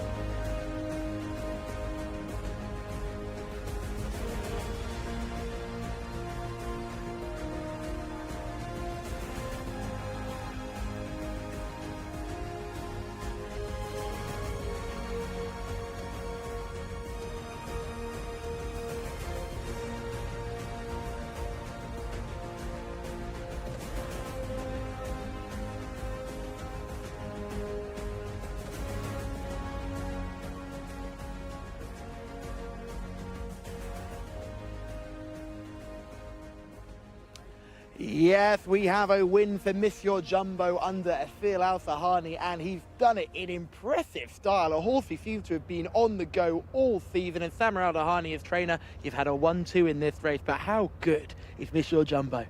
Yeah, Mr. Jumbo last week, first time ride him Asil, and he didn't know about him very well. And after the rest, he said for me, I excused Thamer. Next time you will see me how I ride this horse. Today I told him just relax, and step by step your horse is too good. And he did relax because he got really badly bumped on the first turn, but he never panicked. And also in the 4 furlong, his friend bumped him, closed him also. He almost fell down. But I thank God, Asil, he progressed too good, and he comes step by step. I'm happy for both my horses, you know. And Asil is such a good jockey. He had a really good time in Taif last season, and it's been a bit quiet this season, but at the end of the season, he's been flying. All the time, Monsieur Jumbo, if you see the last 5 races for him, if he's not winning, he'll be second. All the time, he's good. He really is. Yeah. Thank you. Well done, well done. You can enjoy him as he comes in to join you. He's been a star for you. Thank you.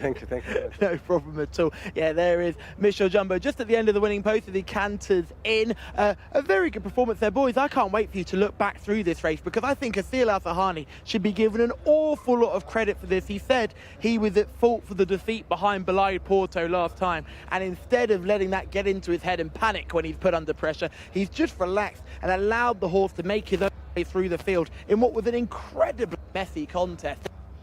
Enjoyed it in the end, and he's won kicking away clear in the end in good style, beating Loving Feeling, who comes second again. That head carriage in a little bit of a, but he travelled lovely into the raid from off the speed, but just couldn't get first run on the eventual winner. But take a long old look at Asil Al-Sahani. I think he's a jockey that's so worth following. He's one of my favourites, and he's really beginning to make the most of these opportunities that Salmon's providing. But a huge pressure ride for him. It's hard when you admit you made a mistake the last time you ride a horse and the trainer trusts you again. It must be a lot of pressure on his shoulders, but he'll be very happy with that success. But also, this is a big form boost for Belay Porto, who I think no matter what Asil would have done in the saddle, I think Belay Porto is a better horse, and really that's a frightening combination if you think about it, because Belay Porto is very, very exciting for the White Stable, and probably a horse you want to be following on the turf going forward next season. He wasn't badly positioned in the Neom Turf Cup during Saudi Cup week, which kind of shows the level of his ability, but take nothing away from this horse. He was running in the International Jockeys Challenge 2 starts ago, where he finished second. He was running against Belay Porto last time, where he finished second as well, and on this occasion he's managed to get the head in front. I thought it would be one run too many, boys, but it turned out to be just right for Samir Al-Dahani at Monsieur Jumbo.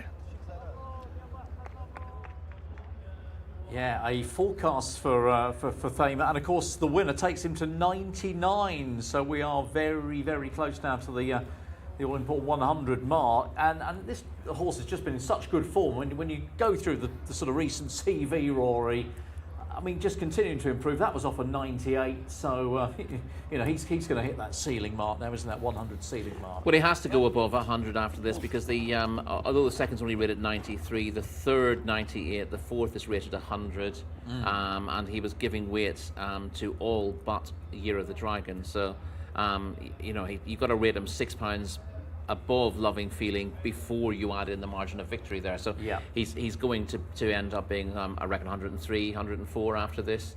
On, you know, the handicapper could be harsher on that. Obviously you would ignore My Frankel. He didn't really give his running today, did he? He clearly wasn't in the same form as he was last time out. And as he might have needed all this time to mature, but he's just becoming a little bit less reliable than he has been. And that was a disappointing effort from him. I think he managed to just, you know, get a little bit of prize money in fifth in the end, but he certainly didn't run to his form, and there's the confirmation of that with Monsieur Jumbo winning in a time of 2 minutes 9.1 seconds. Yeah, Loving Feeling in second, as you can see, and fine is Sound with Year of the Dragon in fourth. So it's 1, 6, 4 and 2, and Monsieur Jumbo really has relished this 2-100 turf trip now with 2 wins and 2 seconds over the course and distance since January, and just loving his racing. We're loving what he's doing. Yeah, and Asil Al-Sahani did the right thing, swinging wide of the leader going into the bend to get clear running, and then coming up the centre of the track. That's what he did when he led last time out. The winners come wider than him, but this time there's no Belay Porto to spoil his party, and he's run a better race. than he did last time out. Smashing horse. Now you'll see what happens at the start. He actually gets a really good break from stall 2. Perfect. But you'll see that 1 or 2 things happen in the first furlong just to count against him. It looks like he's going to be able to dominate, but then Year of the Dragon from the wide drawn stall 12, with no other pace wide, has come across to head him, and then Mr. Jumbo just looking to get his head there in the early stages. But I think it was a wise move from Asil Al Serhani not to go on and let Year of the Dragon do that. The horse himself isn't so keen on it, and fights against it. And then he runs a little bit short of room here on the bend. I mean, Thamar said he almost fell early on. I think that was a little bit over dramatic. Yes. But I thought this was a very, very cool ride, because he could have forced the horse forward and disputed the lead, but he was more than happy that he had a little bit of space behind him on the inside, and that if he allowed Year of the Dragon to pull him through the race and just track him, that he would be able to, again, use that horse to slingshot into the straight and get a good position. So he's had to be patient. He's had to tell Mr. Jumbo, who wants to have his head, that, you've got to be patient. I've got a plan for this race. We're going to do it slightly differently. And Mr. Jumbo now kind of accepts that. He was shaking his head in disagreement earlier in the race. But now he's where he wants to be. He couldn't quite get the run he wanted there, with Loving Feeling on his outside, and just had to be content to wait on the inside. Things are getting a little bit tight for him here. The jockey on Year of the Dragon, Turkey Alofi, wants to slow it down a little bit before 3,000-metre horse before front, kicking on. So. Yeah, he's won on turf over shorter as well. He's a funny old horse to pigeonhole Year of the Dragon, but Turkey thought he would slow it down and then try to kick off the bend, and it just took a few strides for Asil Al Serhani to get out of his slipstream. But once he does, Mr. Jumbo absolutely takes off and wins in very good style. I don't think this was a particularly strongly run race. I think Turkey Alofi tried to control it on Year of the Dragon. To give you an example, the time of 2:09.1 is exactly 2 seconds slower than the time that Spirit Dancer ran when winning. Well, he knew if he could control, year. he had the stamina, didn't he, to play with. But exactly, he's come up against a classy rival. And just watching it back, I mean, my Franco was there early on in a good position, but did drop away very, very quickly. And then we saw Loving Feeling starting to get involved, to get Callum very excited, but in the end, it's run a decent enough second. It's a bit of a surprise that Loving Feelings never actually won on turf, the son of Sea of the Stars. He's got a high rating. He's won races, but none of them actually been on this turf surface, which should be ideal for him. Okay, now the bad news is that's the end of the turf racing. For those who love the turf racing, the bad news also is that we've had nothing like a sniff of a winning favourite so far.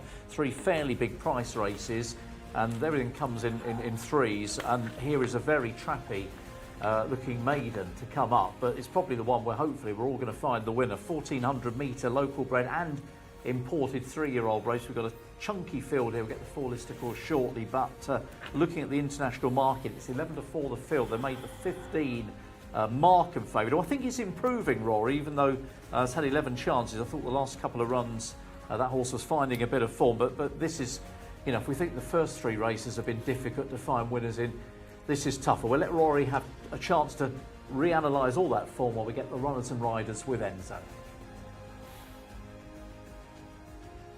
Thank you, Daryl. Yes, runners and riders then for this mate.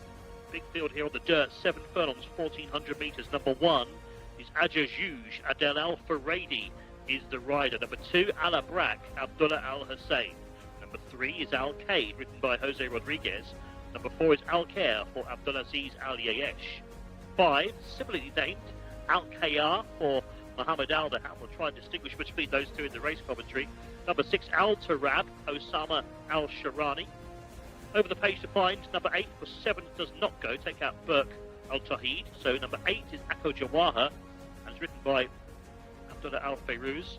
Number 9 is Paddock for Camille Ospina, looking for a double. 10 is one of the fancies here, Harb Raya for Abdullah Al Lawfi. 11 doesn't go. So 12 is Hazoum, Muhammad Al Nassar rides. 13 is Story, Sultan Al Mamoni. 14 is Lahent for the fancied runner, Fahad Al Faradi rides. 15 is the horse you mentioned, Daryl, who is the favourite, Maqam. Tariq Al Mansour will be on board that one. Just over the page to find the 15. Maqam, who was 11-4 the last check in the international markets. Yep, Tariq Al-Mansour riding. 16, Batoli Boy for Luis Morales. 17 is Rash, Abdullah Al-Saidi. On we go. 18 is Spiadi, Abdullah Al-Khamis. 19 is Tawak, Asil Al-Sahani. 20 is Farragar, Naif Al-Nazi. And 22 gets in here as well, doesn't he? Deliveroo, written by Eddie Castro. So plenty of runners here. Take out 23, take out 24. Callum is having a look at the 2 here. Ala Brock, let's go and join him.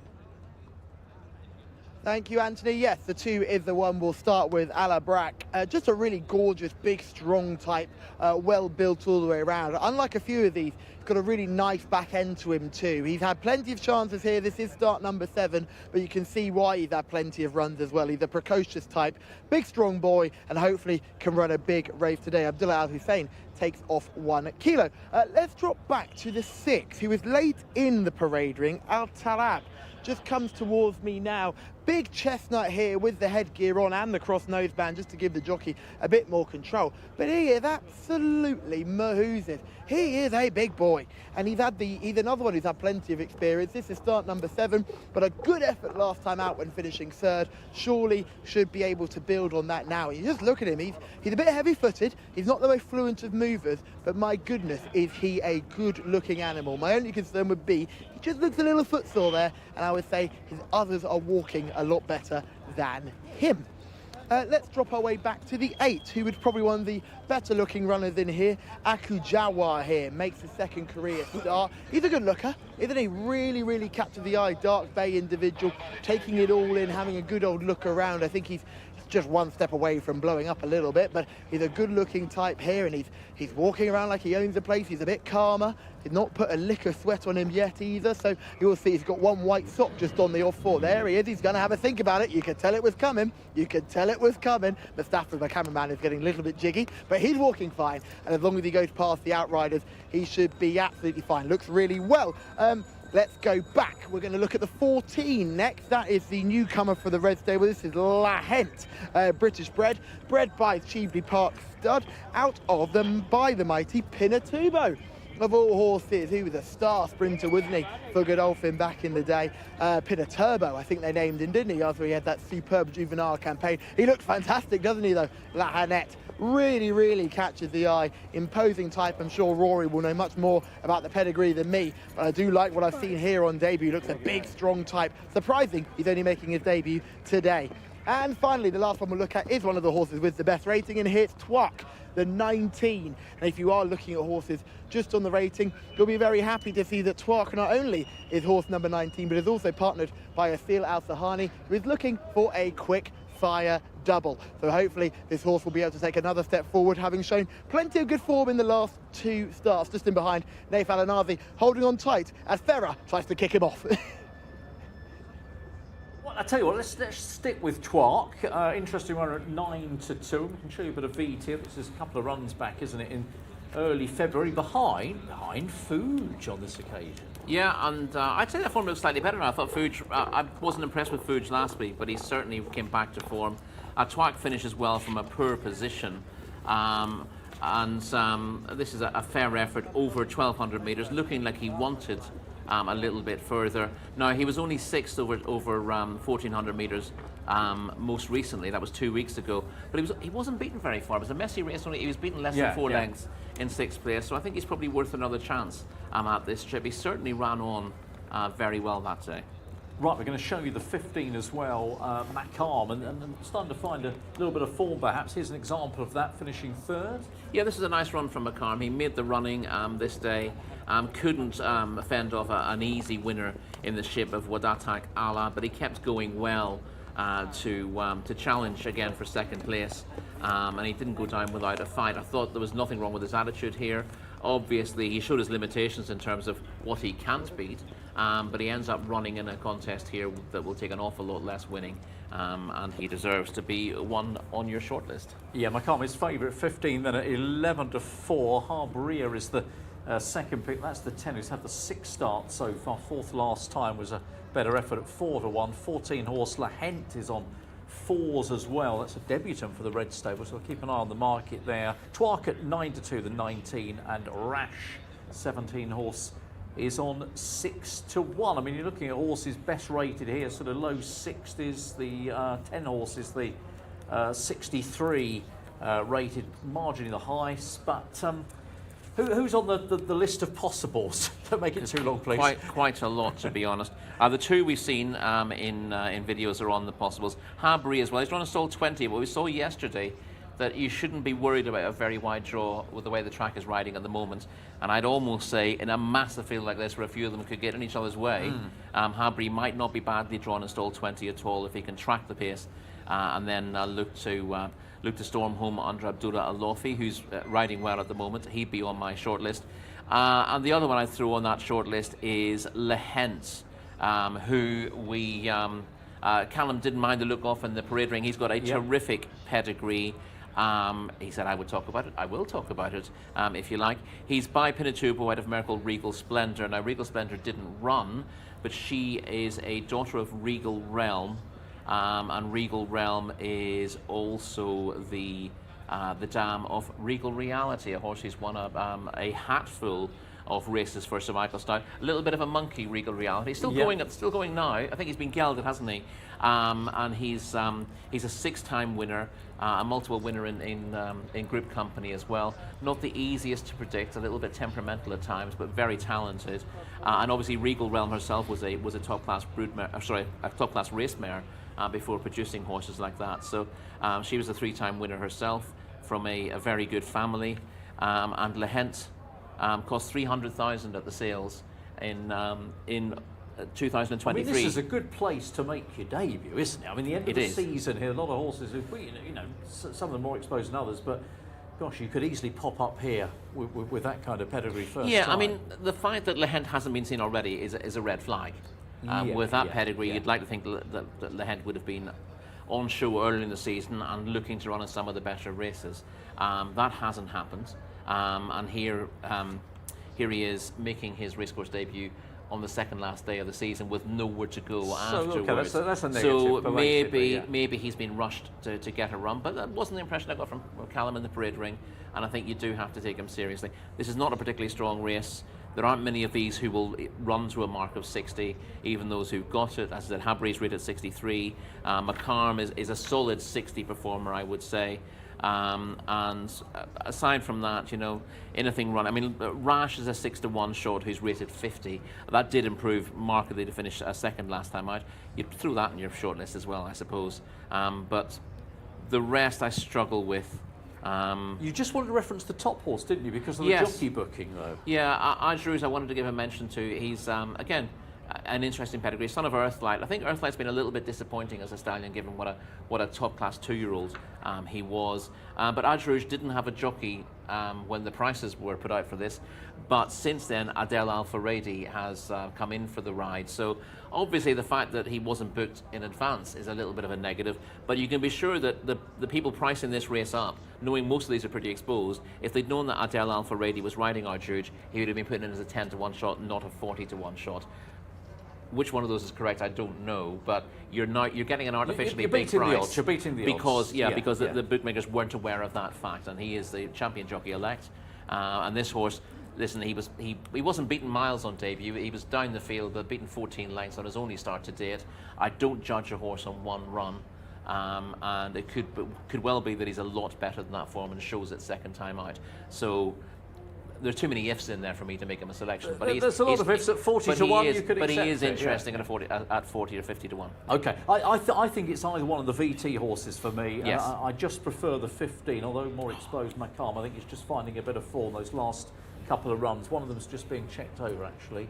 It is the one horse, actually. There we are. We're just talking about Adjuge, who's now being looked over. So I'm going to take 15 Macam.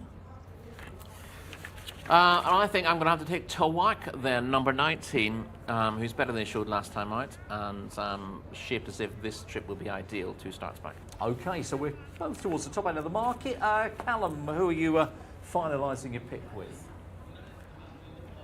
Well, I'm stuck between a couple of them here. 3 is what I'm stuck with. So the 6, I've just spoken to Abdullah Al-Manif, who trains it. He's very confident about this horse, says he's ready to take that next step forward. He'll be over the moon with the win. And Osama booking with a big plus, 2 kilo claimer. You then got the 8, Akujawa, who I thought looked really, really well in the prelims and walks out nicely, was right on the edge, what you just like to see with a racehorse.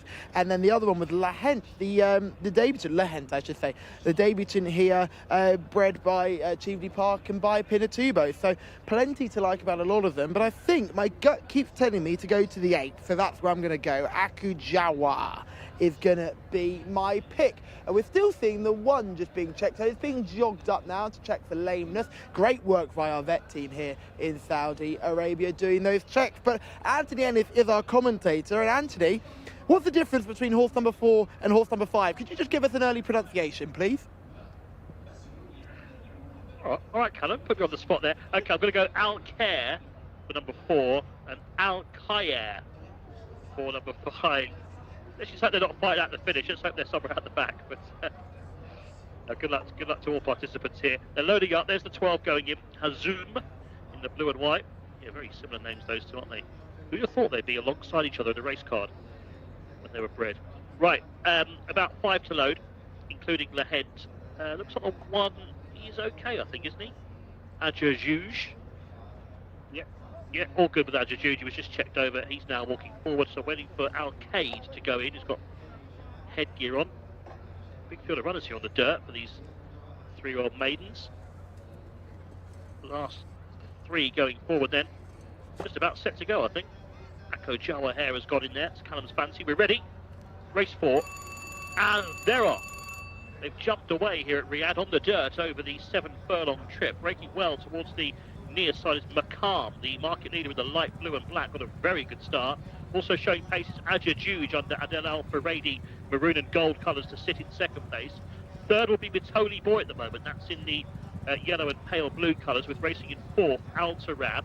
Behind those towards the inside we have Farragar, and then behind Farragar we have Rash, who's a bit worse than off the pace at the moment. Towards that one's outside is Al-Khair. That's horse number 5 in the black and red silks as they come around the turn. Looking towards the stragglers here, right out the back is Paddock. Akko Jawa Hair is in that rear group as well. The front 4, though, are really pressing on around the crown of the home turn here. The leader is still Matt Calm, who leads for Tariq Al Mansour, the blue and black, and the red headgear by 2 lengths now, giving chase towards the outside, trying to get a bit closer though now. Here comes Al Tarab, who's very much on the move in the green and white colours, and these 2 are suddenly clear. There is a closer though, coming down the outside. Tawak is flying, dark green and orange colours, but can he catch the leader? That's Maqam, who's got 250 metres to go. That might have been an anxious look though at the screen by the jockey, because here on the outside comes Tawak, who's full of running for Asil Al-Sahadi, and Tawak is powering down the outside. He's going to run down Maqam and win going away. Tawak is Asil Al-Sahadi at the double. Tawak is too good. Maqam will be home in 2nd place, and they were clear of the others. Running off a third, that was Harb Ria, who may just have got 3rd place. Al-Tarab weakened. Good shout, Rory, that was, wasn't it? Yeah, great shout. Rory beating Darrell down the straight. I'm sure they were on great terms, the final furlong in the studio, the 2 of them. This was a well-timed challenge, though, wasn't it? Had nothing to do with the early pace to work. And Asil Al-Sahadi, I think he's got 2 in a row now, hasn't he? Winning that race. The rider, yep, confirmed. Double for Asil Al-Sahadi. 2nd, number 15, Maqam, who I think did a lot right. He was on the pace, maybe just got softened up. 3rd, number 10, from off the pace, Harb Ria. And 4th, number 6, Al-Tarab. 3 lengths the winning margin. 19, 15, 10 the numbers. 1 minute 27.04. Good shout that from Rory. Tawak from off the pace wins.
for those on McCarman has come through, but praise to our VT selection team here, because they've shown you both, and maybe you were clever enough to put them in a exacta of sorts here. 19, 12, 15 McCarm, 10 Harbour Ria got third, 6 Altarab was back in fourth, and Rory's got the result here with the 9-2 second favourite and a quick double then for winning rider Asil Al Shirani. That was the Dirt Maiden, and both came here in very good form actually, the first two.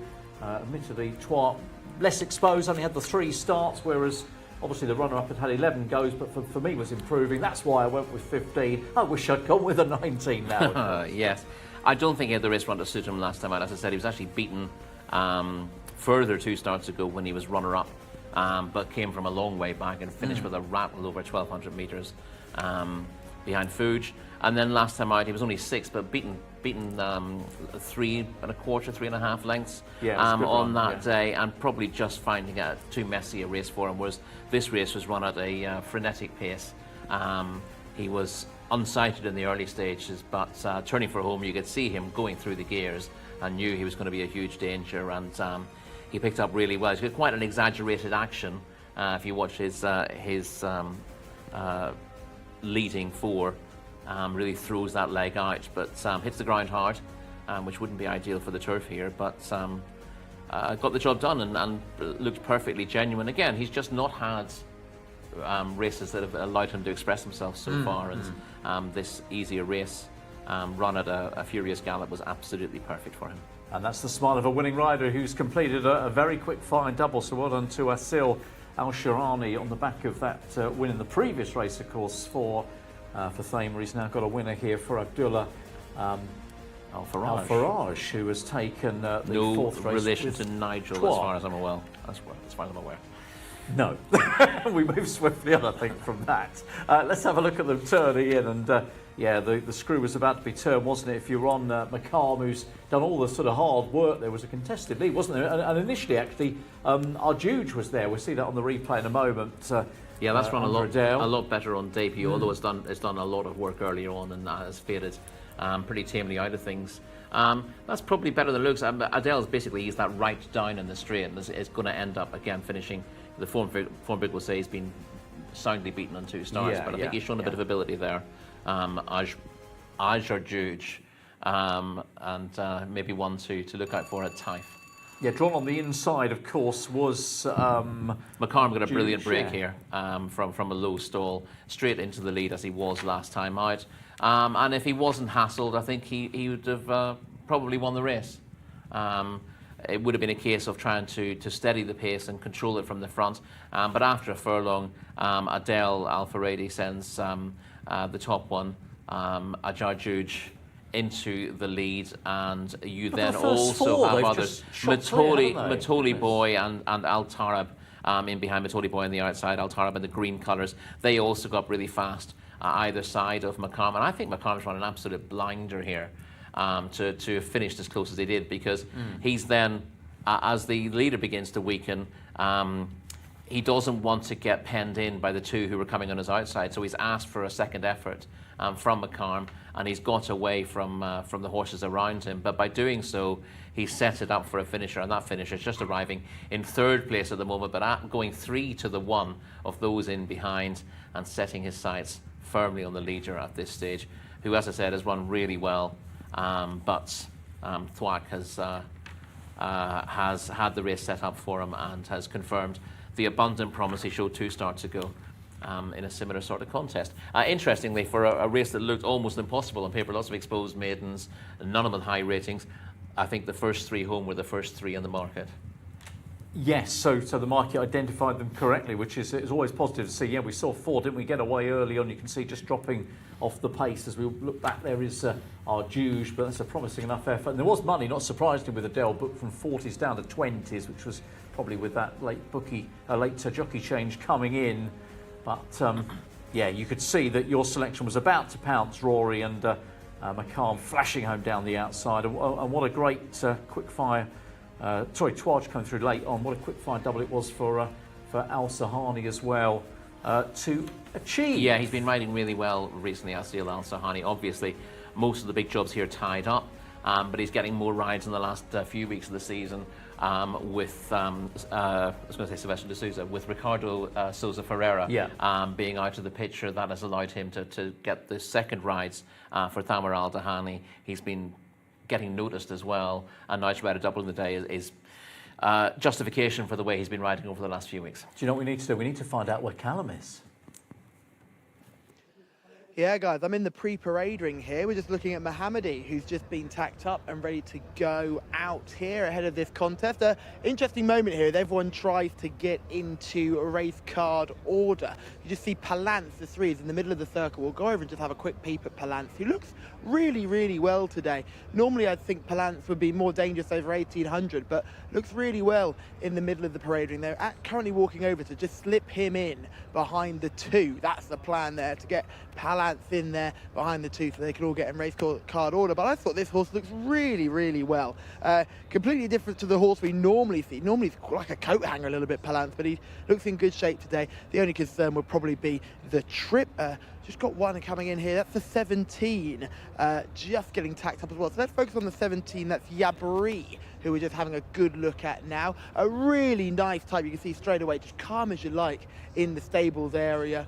Looking really big and strong and powerful in there. Has only had the 4 starts. It's start number 5 today. Could this be a winning one? Off a marker 69, quite exposed, but you just see how tall he is here. We're just actually be able to get through here just at this point. You'll just be able to see, just compare him to me on the other side. He's a big boy here. You can just see the that he's got on offer. He's absolutely gorgeous, and what makes him so interesting in this race is the lack of runs that he's had. He's just and he's completely calm, cool, calm and collected in here as well, which makes him very easy for connection. There you can see 15 just going past us now, then 16 will go by, and I imagine they will shoot out past us now, and as if by magic it works out perfectly, and he shoots in 17. Shukran.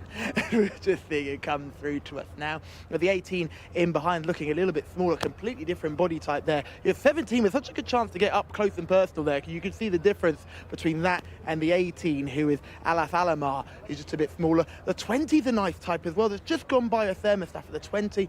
Real nice type there. That is Samsum, who's had the 12 starts. Jose Rodriguez in the saddle for this one. For connections, that they always fire plenty of darts, but they don't often get too many winners, so they'll be hoping for some success. Mustafa, if we just go back to the 1 here, we'll talk about the top weight just coming towards us now. This is the one that you say on the handicap race. They've all got to beat Valkyrie, who was at one point quite a highly regarded juvenile when she was in her younger days, with a little bit out of form. And as you can see, she's dead keen, ready to go today, isn't she? She doesn't want to be held up, but you can see she's a really likeable type. She looks really well in her coat. She's got the cheek pieces on. We think we might be coming towards the time when they go out into the parade ring, so it's about time we hand over to our man in the sky, our voice from above, Mr. Anthony Ennis. Yeah, great work there, Callum. Let's go through these runners. There are plenty of them for our next. This is a handicap on the dirt.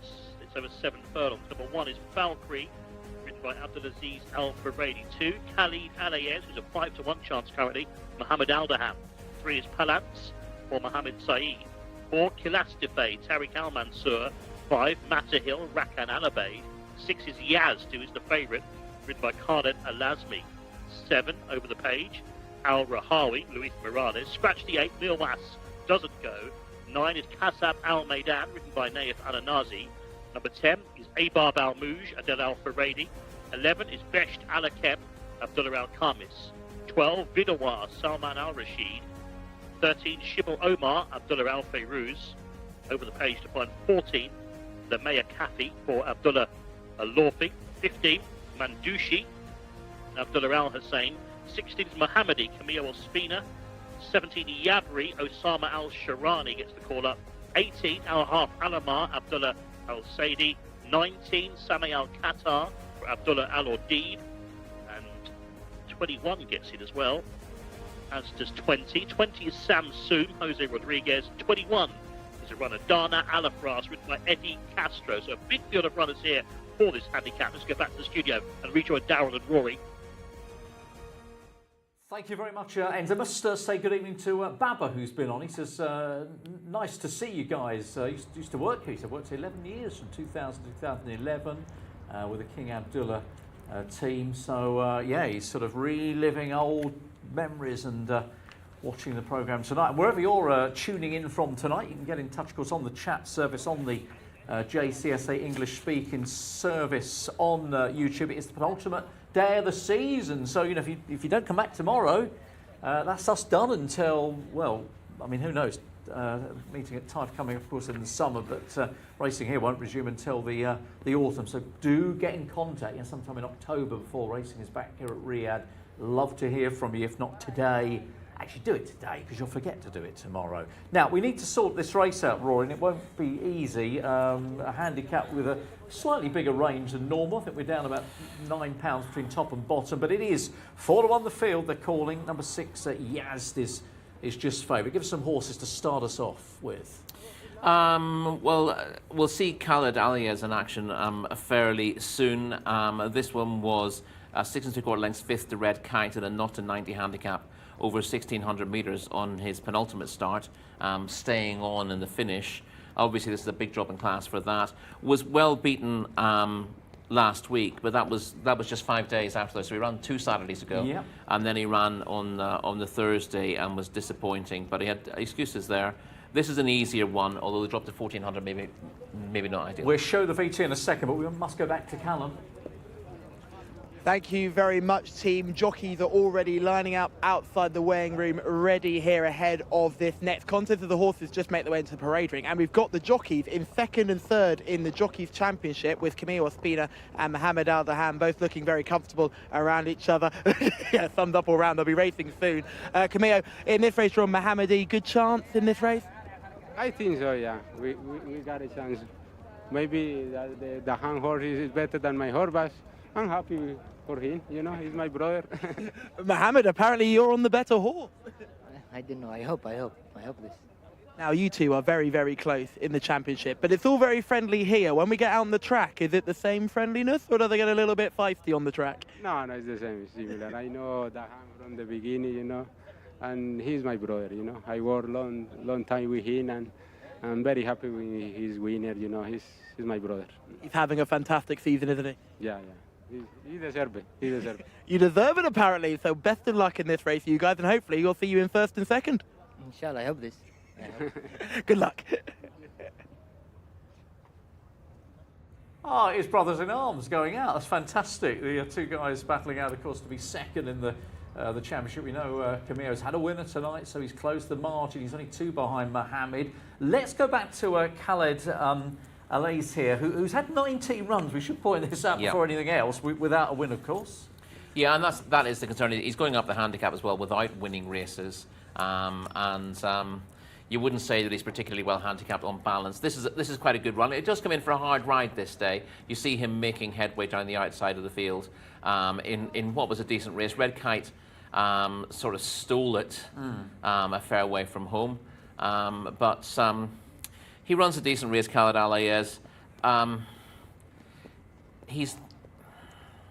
I said, he wasn't in the same sort of form last time. He's a little bit in and out, but he's got a good chance on his best form. And this is Abab Al Mouj. We've got La Maya Kafi in the field as well. They're the 1st and 2nd, as you can see. Yeah, this was an open contest, but not a particularly strong one. Abab Al Mouj made all the running, and you see he's about 5 lengths clear of the runner-up at this stage, but that gap narrows markedly as we get closer to the line, and there's only a neck in it at the finish. So nothing between that pair in terms of form, but I think in this field, Abab Al Mouj might get a chance of breaking clear, but difficult to know what will happen in this. Again, they've got chances on the best form. Neither of them is absolutely thrown in here. I thought, again, La Mayakafi needed to get a clear run there. Has been a bit disappointing this season.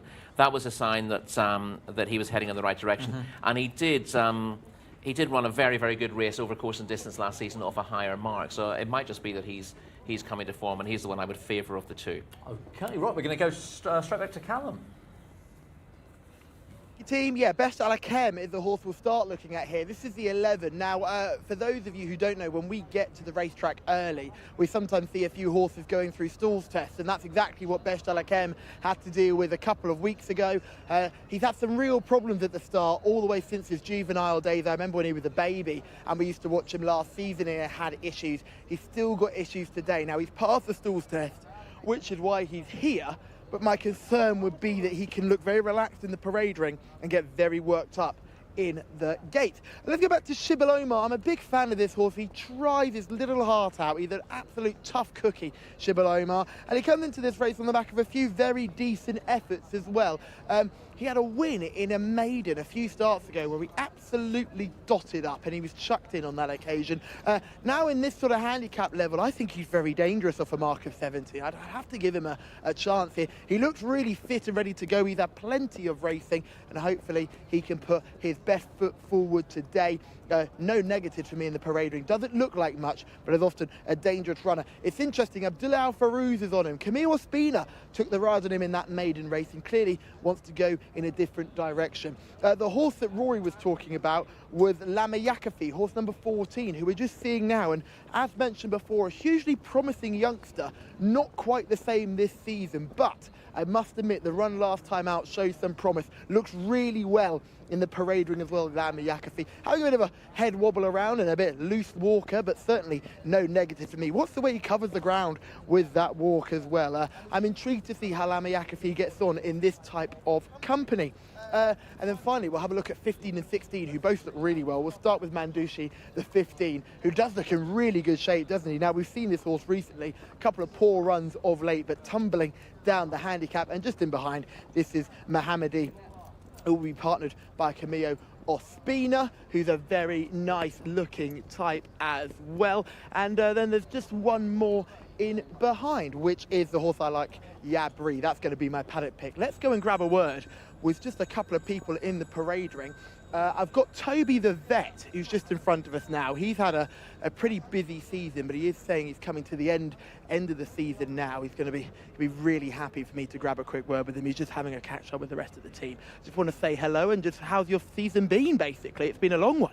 It has. It's been a long season, but it's been excellent for my first Riyadh season. So, yeah, it's been a very rewarding season. And, yeah, we have one more night after tonight, but it's been, it's been a pleasure.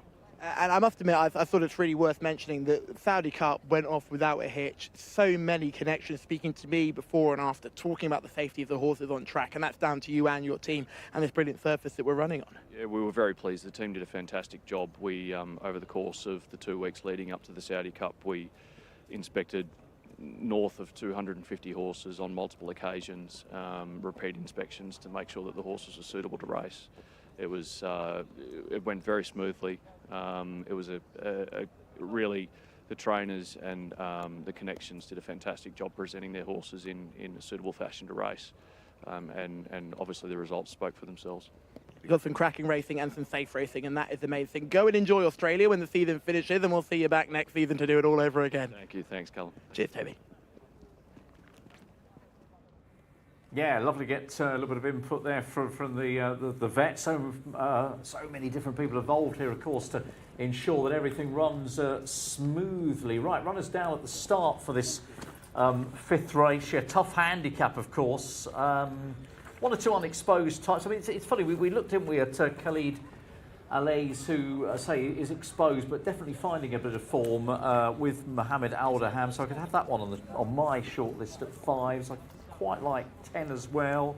Abab Al Mouj, I'm probably going to lean towards, I think, Rory, having won an Open last time with Adele booked. But who's on your short list?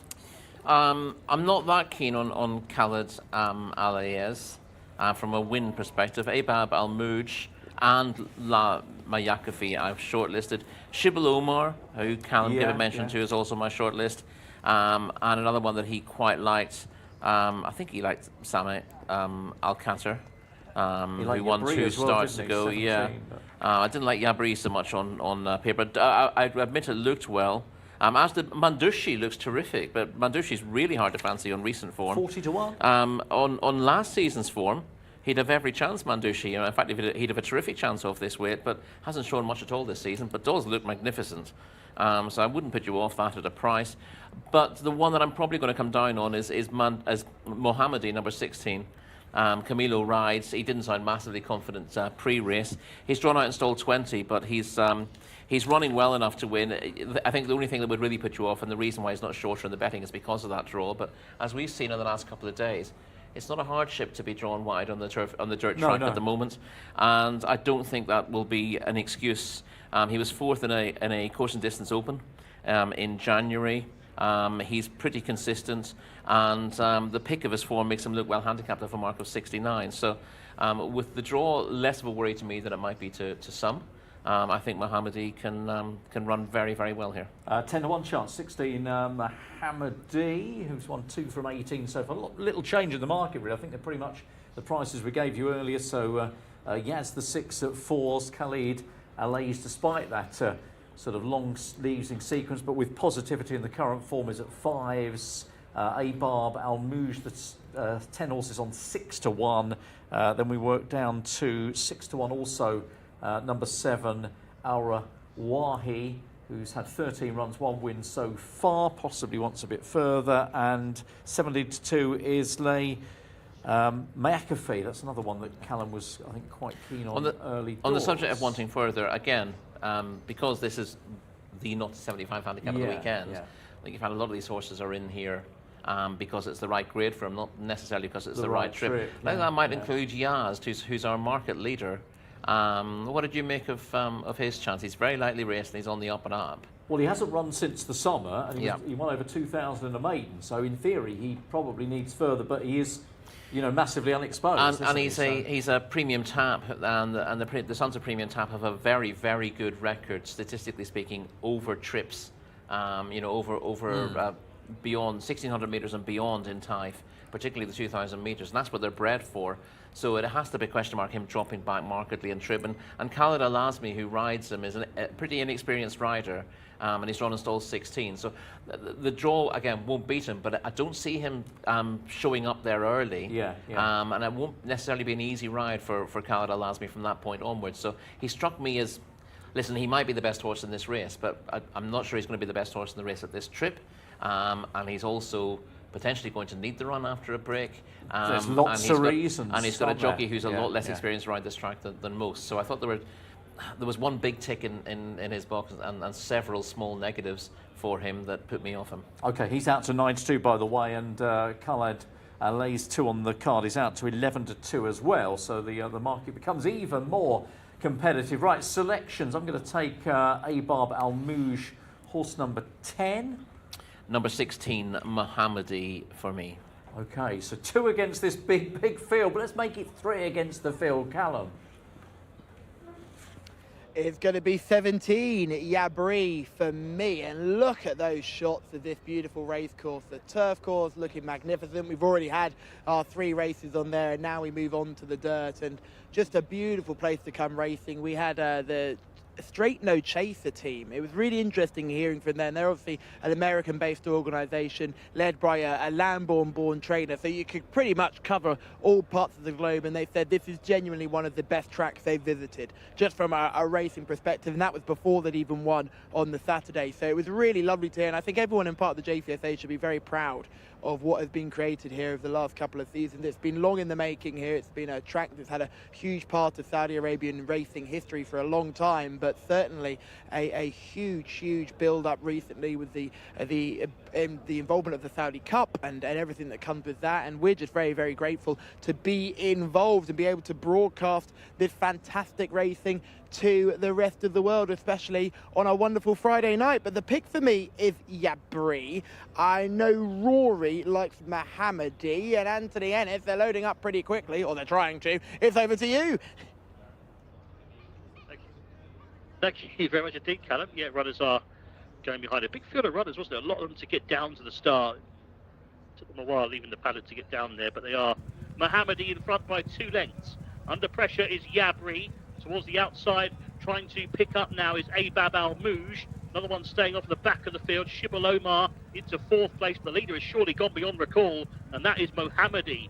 Horse number 16 is clear by 8 widening lengths, and Mohammadi and Camillo Ospina is going to get his riding double. It is Mohammadi who's won this emphatically in the end. Mohammadi by a wide margin. Shibal Omar stayed on to be second, ahead of in third place Abab Al Mouj, and they're ahead of the others. Double for Camillo Ospina then, he joins Asad Al Sahani with 2 on the board tonight. Number 16 the winner, Mohammadi. Camillo Ospina ending the season in great style. This was a comfortable win, 7.5 lengths.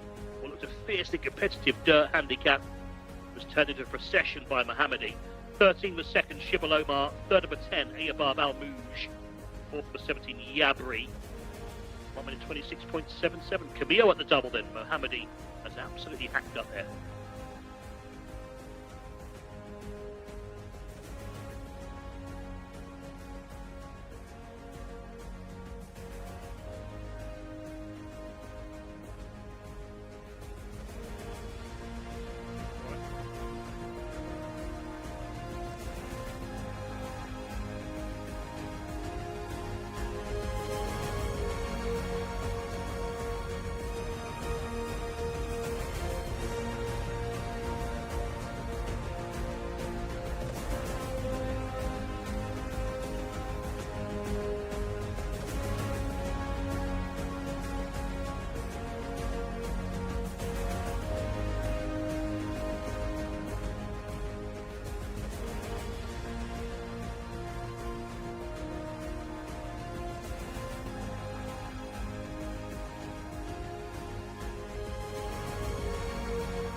Camillo Ospina is at the double as he has guided Mohammadi to victory here in race number 5 here on this funky Friday night at King Abdulaziz Racecourse, and has turned this into an absolute rout. Got a lovely toe into the race from Yabri, who ran really well for a long way, showing plenty of early dash, but got very tired late on. Shibal Omar had ended up finishing in second, trying his little hard, he always does. That's a very good effort in second. And then you had Babe Al Mouj there in third. So it was a 1-3-4 for the team on the selection front, and Rory Delaghi strikes again here with Mohammadi. He'll be very happy with that performance, and to be honest, if you had Mohammadi as your selection, you would have been happy all the way around, as Camillo Ospina was always travelling like a dream alongside Yabri, and although Osama Al-Shahani had the rail, he was not able to repel the consistent, relentless, remorseless challenge of Camillo Ospina around the outside, who did it in good style. We'll grab a word with Camillo, because this horse, who's rated 69,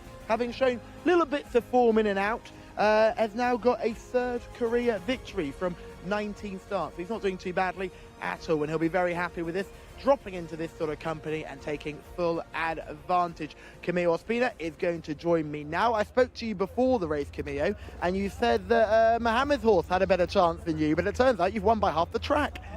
No, you know, I know my horse, he got a chance, you know, but I was thinking the hand horse, he got a chance also, but my horse today, he is very good, you know.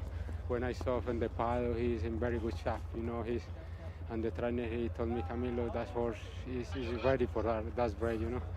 I haven't the number 20, but he has a speed, you know, he broke very good, and thanks God he put quickly and inside, And thanks God, I just saved him a little bit, and the last meter he responded very good.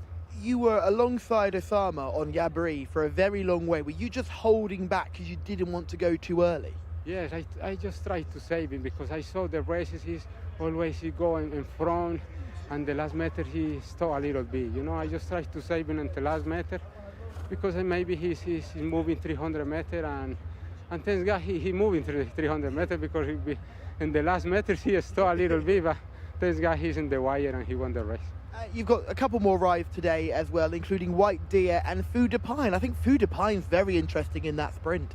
Yeah, it's a good horse. You know, it's first time I ride this horse, and Lucas, he told me it's a good horse, and we'll see. You know, always I will see. I just try to do my best job, and then he got willing, he's giving the race. Well, you know he'll have plenty of speed. That's for sure. He's one of the fastest purebred Arabians here. Hopefully, you can keep him in front when he gets there. Well done. Thank you, Kajan. Thank you very much. Thank you. There's a wave to the crowd from Camillo, so he's one behind Mohammed now. They were sat side by side. We saw the interview, one in it now between the guys. This is the full result, as Callum highlighted. I mean, look, great selection for you, Rory. Mohammed is absolutely pulled away, but we've managed to bag 3 of the first 4 there. The one we missed out was also, we did give a lot of airtime to Shibal Omar, the 13, Abab Al-Mouj, who was my pick, not 8. Nobody was able to go with your selection, and Callum's got the 4th at a prize, Yabri. So we did all right, but you did particularly well with that. That's a wide margin. Yeah, as I said, I think we've got a little bit carried away with the fact that you can't win from a high draw here. It wasn't an issue last season, and then we find that in the first few weeks of the season here, the low numbers just had the edge. It was hard. Every now and again, something drawn 20 would win, but generally speaking, those drawn very wide. Struggled a little bit, but the track's back to how I was riding last season, and you're especially if you've got a little bit of early pace and you can get across, then that's fine. And Mohammadi, as you'll see from the start, gets a really good break, much faster than everything else in the top half of the field, and he's marginally in front at this stage, and Camilo gets him across most of the field. Yabri, Callum's selection, leads him at this stage. Well, we had the 1, 2, 3, I think, didn't we? Because Yeah, the 10 was there as well. And Abab Al-Mouj coming out of stall 9, also very handy there. And to be honest, those 3 were still in the first 4 at the end of the race. There wasn't the pink colours there as Danat Alafras, and really the only one to make any impression from at all off the pace is Shibal Omar. He's not come from that far off the gallop either, to be honest. No, I think that's there, isn't it, on the outside? So those are the first 5. I've noted the first 4. As I said, Shibal Omar right up there as well. Danat Alafras then comes under pressure and drops out. But this 4 have broken away from the rest of the field, and they're going to dominate the race from this stage. Although, to be honest, from now on, Mohammadi dominates the race. Well, once he got across, he travelled very well, allowed Yabri to pull him into it. Good shout again from Callum. Yabri was a 33-1 shot, not easy to find on paper, but he's run a good race, just fading out of it in the last 200 metres to finish 4th. Well, a bit of a one-horse race in the end, Mohammadi. The handicapper give him a big chance, having him in here for a mark of 69. His 4th in open company in January. Saw him surrounded by much higher rated horses than that, and the handicapper could have been harsher on him. Give him a real chance here, and he's taken it with, and that was over 1800 as well. Yes. So we know there's no stamina issues. Yeah, I mean he's going to wave goodbye to any chance of running in a 0 to 75 anytime soon. That's for sure. But Camillo then with a double, of course, matching Asil Al-Sharani, who's already had a couple of winners this evening, and Camillo has got a rides to come, including one in the next, which is a fillies race coming up. This is I think it's a 0 to 2, isn't it? Although yes, there are some maidens in there as well. So winners of 2, 1 or 2, or no winners at all in the next. We should point out, by the way, that we are hearing that in the race to follow, race number 7, that's the penultimate race, that the horses 1 and 2, who would have been the market leaders, that's Ayla Malek and also Hatha Al-Kalam, are both going to be non-runners. That's going to massively affect the market over the 2 favourites. There'll be a revised market. We'll come back to you on that. But here's the runners in race 6, back with Anthony Ennis. Thank you, Darryl. Yeah, confirm that's in that race, as you say, those 2 non-runners. Let's go through these then. These are nominated of 3, these fillies. 1, Rawada, Fahad Al-Faradi. 2, Leave the Girl Go, Wigberto Ramos, the second favourite. 3, Maru, Abdullah Al-Hussein. 4 Mumtara, favourite there for Adel Al Faradi. 5 Taraf Al Riyadh for Osama Al Sharani. 6 is Thrar Naj, Sultan Al Mimoni. Over the page to find 7 White Deer for Camille Ospina, looking for the 3rd winner of the night. Number 8 is Bint Kafa Abdulaziz Al Faradi. 9 Bint Klimt Abdullah Al Khamis. 10 Hala Luis Morales. 11 Lily's Bet Thab Al Timyat. And 12 is Tajaweeb for Ahmad Al Tayyar. They are the runners. Fillies, nominals of 3, going the mile. Let's go back to Callum. Thank you, Enzo. Yes, let's start with Rawada coming here for Sami Al Harabi. Sami has a couple in this race. This is a daughter of Closing Bell. She is a little bit jig-joggy here in the parade ring. Poor Nawaf nearly got run over by her, but she is coming around the short track here. She looks well in the coat. She is very effeminate, isn't she? She's a lighter bone filly. She's still, I imagine, got a little bit of growing to do into that. Not the biggest of frames. And she's won a couple of times in the career. Well beaten in some tougher contests, but this is arguably a winnable race for her. She's got those 2 wins, which makes her kind of tricky to place now because she's not quite cup class, but she's clearly good enough in conditions company. So yes, this is an opportunity for her. Let's drop back to the 2, which is Leave the Girl Go. Wigberto Ramos is right here. Wigberto was on her last time when she won. She's only had the 2 starts and she was very impressive last time out as well. I remember her not being too much of a paddock positive on that occasion. And my only concern, and the thing that doesn't concern me this time, is how well she looks in the prelims today. Looks really, really well, Leave the Girl Go. If you like that one, no negatives for me. Let's drop back to the 4 Terra, who I think looks really, really well. I must admit, this daughter of Frozen Power, she is gorgeous. Really well put together individual. She's not the tallest, but she's all power. She's got a lovely middle about her. The back end is in shape. She could even develop a little bit more in the neck, but for me, she's the one that's caught my eye immediately in here. She looks in really good nick. Now, it would be crazy for us to avoid Camille Ospina's mount while he's on White Deer, who comes here. Rory Delagi will like White Deer because he was responsible for the name change. When this horse first came to Saudi Arabia, she was known as De White Ear. Well, now, after Rory Delagi made some calls, she's now called the correct name, White Deer, and she is looking in really good shape as well. This last time out with a bit of a bounce back to form. She looks like a horse who can take her racing well. Some of these are a bit petite and a little bit light. She is not. She's a heavy set girl and she can take her racing nice and well. And finally, the final one we're going to have a look at is the 10, because I know we're intrigued in the Red Stable runners today. Hala is the horse that makes debut here. She is quite light, effeminate, and probably looks like she needs a couple of runs for me. She would not be my pick. Now, we're just going to come around and grab the 2, because the 2 is going to be ridden by Wigberto Ramos, and we'll grab a quick word with Wiggy when he's on board. So now, if you can just follow me, we're going to go and grab the 2. And Wigberto, look at now he's running. Look at this. This is the hardest working cameraman in television. He's already over the track there. And we're going to catch Wigberto, and we'll just have a quick word with him while he's on the horse and just find out what he thinks about Leave the Girl Go. Wiggy just coming towards me now, and we've done this before, and Wiggy's been a very willing customer. Wigberto, how do you feel about her? Has she got a good chance? You rode her to win last time. She come in the better form this time. She got the distance well. I got good position. I think she will be hard to beat. Good to hear. Well, best of luck. So he's going to try and get her into a good position. Hopefully she'll handle the distance, and my goodness, doesn't she look well? If you like Leave the Girl Go, plenty of positives. Yeah, look out for those yellow and blue spots if you're with Wiggy here. Many will, as we've often said here, one of the highest percentage riders in Riyadh, because he doesn't ride that many. Now, here is Leave the Girl Go, and this form's been franked, hasn't it? Well, I'm not sure it has been franked as such, but the runner-up in this race, Hakima, we saw finish second again last night, beaten by another promising sort. She improved from a very promising debut when slamming a field of fairly modest rivals over course and distance in maiden company last time out, beaten Hakima 6 1/4 lengths. Hakima came out and ran a very similar sort of race yesterday, but you've got to bear in mind that most of those in behind were rated 50 or lower, and the fast finishing 3rd and 4th are both unplaced in a maiden race last night. So that was a little bit disappointing. This is Montera, isn't it, who sort of does well here, but the winner's gone. But yeah, the winners. This is a winners of one contest, and she's up against a winner of 2 races. Yeah. In Amessa Mia, who was disqualified after winning easily earlier in the season. She's a high-class filly and belongs in a different grade to this, but.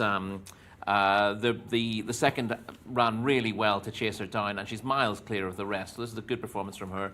I think she's the form pick in the contest, and she's got a decent chance of getting the job done. Obviously, Leave the Girl Go, who we just saw. I mean, she's open to loads of improvement after just the 2 starts, and she's clearly exciting. Callum thinks she's come on for that second run in the paddock today as well. So you do have to respect her. But Montera gets a rating of 69 for that run last time out, and she's rock solid. I mean, she's absolutely run to that level several times, and she's still improving with her racing. So she deserves to be the market leader. Leave the Girl Go is the the dark one, the one who's got potentially lots more to come. Ruwada's the top rated, but I don't really fancy her. She's giving 2 kilos away to most of these. She's also stepping up in trip. Callum points out she's very much on her toes. Yeah. She's a 1400 metre performer, and she doesn't look in the mood to settle well enough to stay the 1600 metres. So although she's got the best form in the race, according to the handicapper, I don't think this is her trip, and I'd be against her in this contest. Yeah, she's currently a 4-to-1 chance. Montera is 9-4. They're both for the red stable as we just watch Lily's Bet being ponied down to the start. Leave the Girl Go is 3-1. Obviously, still rated 60, so in essence a little way behind. Yeah, those two. If she was racing in the UK, she wouldn't have a rating of 60. No, you know that. The handicapper here tends to be a lot more forgiving because the horses are not being prepared for handicaps. No. She's been judged purely on the ratings of the horses that she's beaten, but she couldn't have beaten them any more easily, and she could easily be a 70+ filly. So yeah, I wouldn't. While I say that Montera is the one to beat on the balance of the form that she's shown, we know that Leave the Girl Go could easily be a better filly than she's shown us so far. Right, they're beginning to arrive down at the start then. So Camillo Ospina is on White Deer, of course, at a bigger price. It's a 10-to-1 chance. The 7, the horse, who was down the field in an open last time. Yeah, she was in the 1,000 Guineas White Deer last month. That's a bit out of her pay grade. I like her. She strikes me as the type who has been racing a bit earlier than ideal, in that she's got physical scope, but she looks backward. She's not strong enough to carry her frame through these 1600 metre races. And the obvious thing is, she's a sprinter, she needs shorter trips. Yeah. And she hasn't been getting home over this trip. But I think the reason she's not getting home isn't because she's a sprinter, it's because she's just not quite strong enough to see her races out. I think she will develop, and she's strong. She looks stronger now than she did when I saw her a few months ago. So it wouldn't surprise me to see a big run from White Deer. And I think as you can see, she's got quite a lot of air underneath her, and she's quite a lengthy filly. I do think she's potentially going to progress next season, as long as she isn't soured by quite a lot of racing. She's got a remarkably long tail as well, virtually touching the ground there. But yeah, I do have a bit of a soft spot for her. She's got about £10 to find here, and looking at her runs this season, you'd have thought she'd be more effective back at 1400 metres. But I think she might well get this trip and even further in time when she begins to fill that frame of hers. I guess it's decision time, isn't it, selection-wise? So which way are you going to roll? I am going to go with Montera. It's a tough call. She's number 4, coming out stall 2. Okay, well, I'm going to ignore everything you've said about the top horse here, Red Wire. I mean, I accept giving away weight. Well over the 1400 looks unexposed for me. So let's take one. Who is currently, I think, a 4-to-1 chance in this very open market. Just got 9-2 actually. Montera remains favourite. 9-4. Leave the Girl Go. 11-4 from 3s. 6 is bar. There's the top end of the market. And here's Callum to tell us about his choice.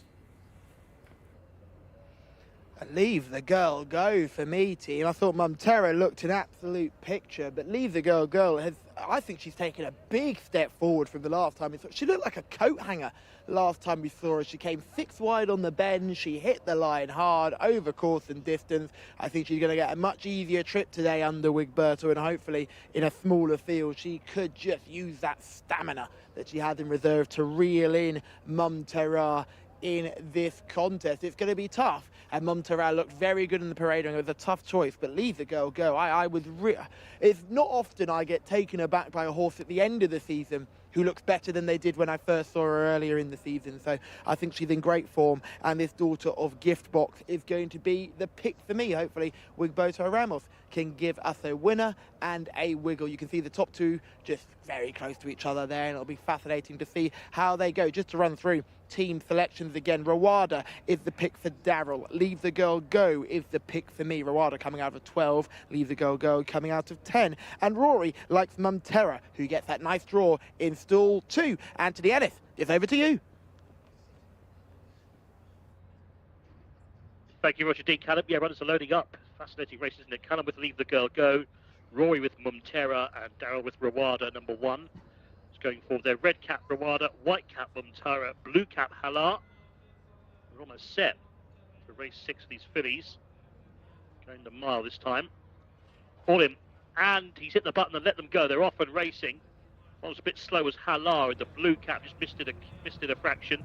Breaking well towards the inside is Mum Terra, the white cap. The overall command at the moment is with Taraf Al Riyadh in the centre, also with the red headgear. So that one's outside the green and pink of Thran Najd is up there as well. So it's now Thran Najd who's coming forward to join issue with Taraf Al Riyadh. These two going on. Just off the pace is Lily's Bet in the red, white and black colours. In behind, just having to change course there, Mum Terra, angling off the rails now to about 5th place. Just takes the pocket in behind the early leader, which is Taraf Al Riyadh. Towards the outside, we have White Deer in blue and yellow colours. Further back to find Bint Clipped, and then on the outside is Rawada, who's been followed by Halar. Towards the back of the field, the back marker is Bint Kappa at the moment. They come around the crown of the home turn towards the final 600 metres. And up front, the lead now is just about with Thran Najd on the outside, the pink cap. On the inside, the blue cap. Still there is Taraf Al Riyadh. These two have gone hard up top. Lily's Bet is angling off the fence to have a crack at these front two, and now makes that move. They're followed by White Deer in 4th, looking for the moving line. At the moment, nothing really coming off the pace, and now Lily's Bet has quickened. Under Tharb Al-Tibyat and gone 2 lengths clear. Staying on now is Mum Terra. Goes into 2nd place, the white cap, but work to do to catch the leader. Down the outside, Leave the Girl Go is finally getting into gear. Could it be too late? 200 to go. It's still Lily's Bet, who's not stopping, has a lead of 3 lengths. To in 2nd place, Mum Terra. And Lily's Bet's getting a bit tired, and Mum Terra's going to try and run her down, but Lily's Bet is trying to cling on. She's drifting towards the centre. She held on, Lily's Bet, to Mum Terra in 2nd. Back in 3rd was Thran Najd, to Leave the Girl Go. Got going too late. The winner has drifted towards the centre of the track. Number 11, Lily's Bet. Tharb Al-Tibyat gets on the score sheet tonight. Running on all the time, trying to close her down, was Mum Terra.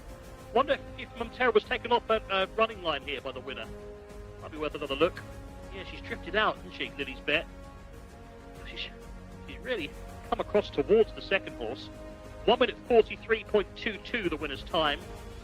Half a length the winning margin. It was the deliberate manoeuvre by Tharb.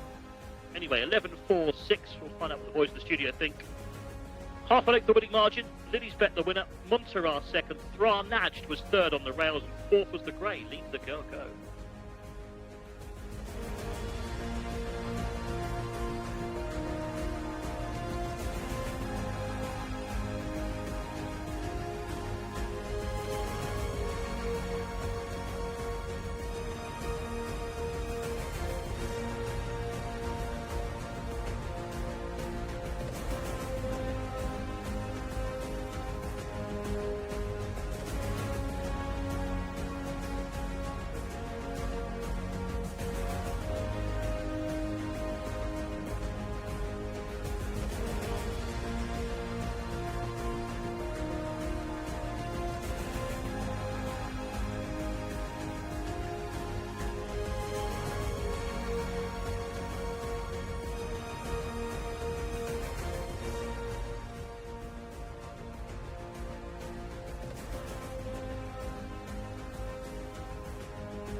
Well, the jockey's celebrating the win on Lily's Bet, but it might be premature. Have a look at this path. It's almost diagonal motion across here.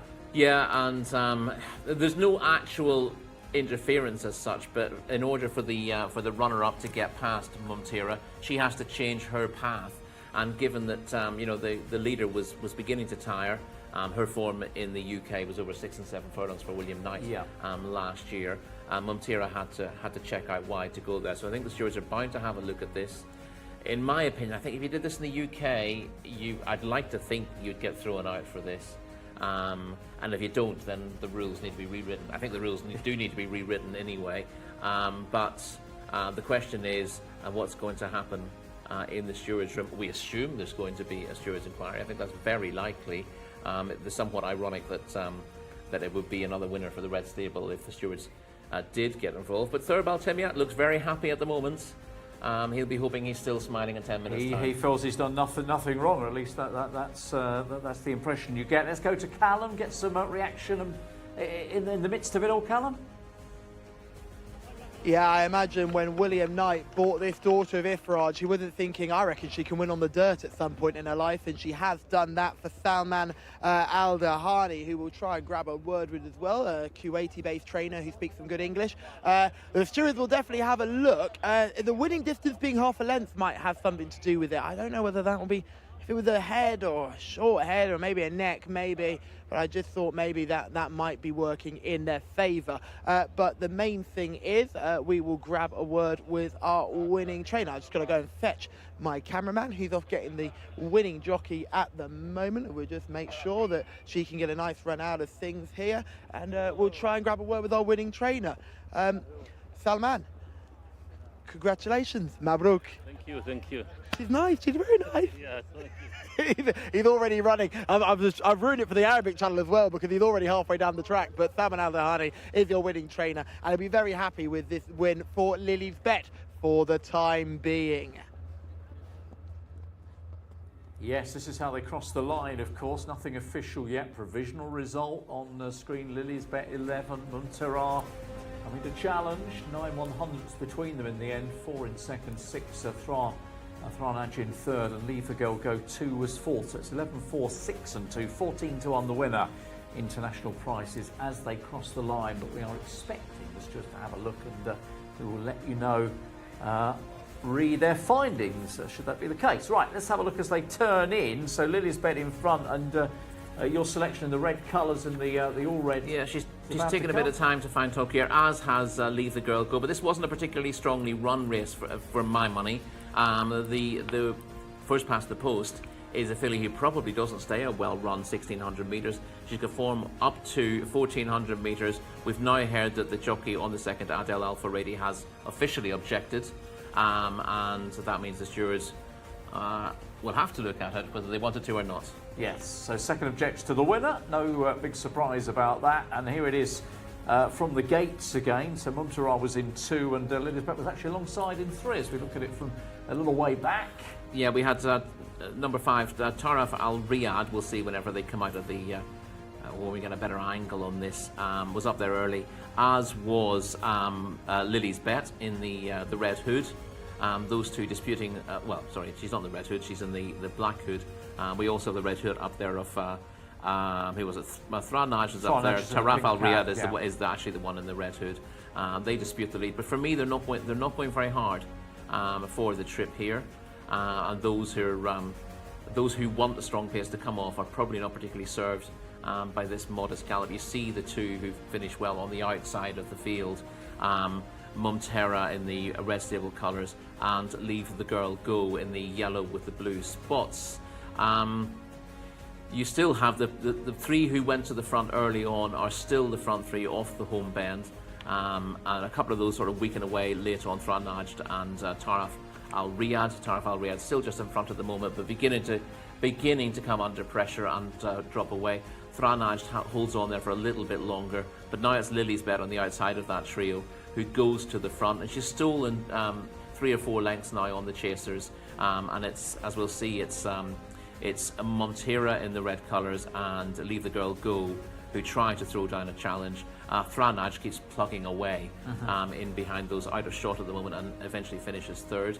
But now we'll see. You see, is the jockey just taking a look at the big screen to see where he is? Now he sees the runner-up on his outside, and for me, he this definitely... is the head-on. This will show exactly He definitely the path, steers across. yeah. I mean, she does drift a little bit, but, you see the way he's got his rein slack in his right hand. He's well aware there's a challenge coming behind him, and he knows he needs to minimise that.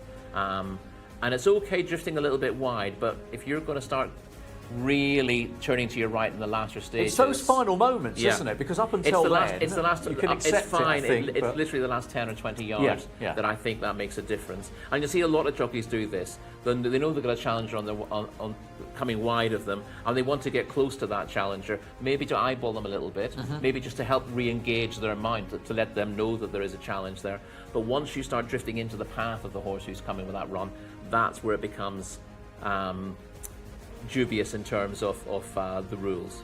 I mean, the fact that the most serious damage has happened in the last few metres before the line, I think that's the telling point, isn't it, here? Because you could probably get away with it to a degree, but it's very, very late now. You can see here, look at this in the final, few strides or so. It is almost diagonal motion across. So. Yeah, literally, those last 3 seconds of that are the crucial ones. He'd have been fine if he'd straightened her. Well, I mean, he'd have been fine. He'd have been fine under the rules if he'd straightened her out in the last 20 yards. But whether he would have held on if he'd done that is the big question. Well, the runner-up had momentum. To be honest, looking at it head-on, it didn't look like she was ever quite going to get there until the shadow of the post. That's what the stewards will have to decide. They're not going to call this dangerous riding. It's not dangerous riding. Dangerous riding would mean an automatic disqualification. It is careless riding. For me, it's not it's deliberate.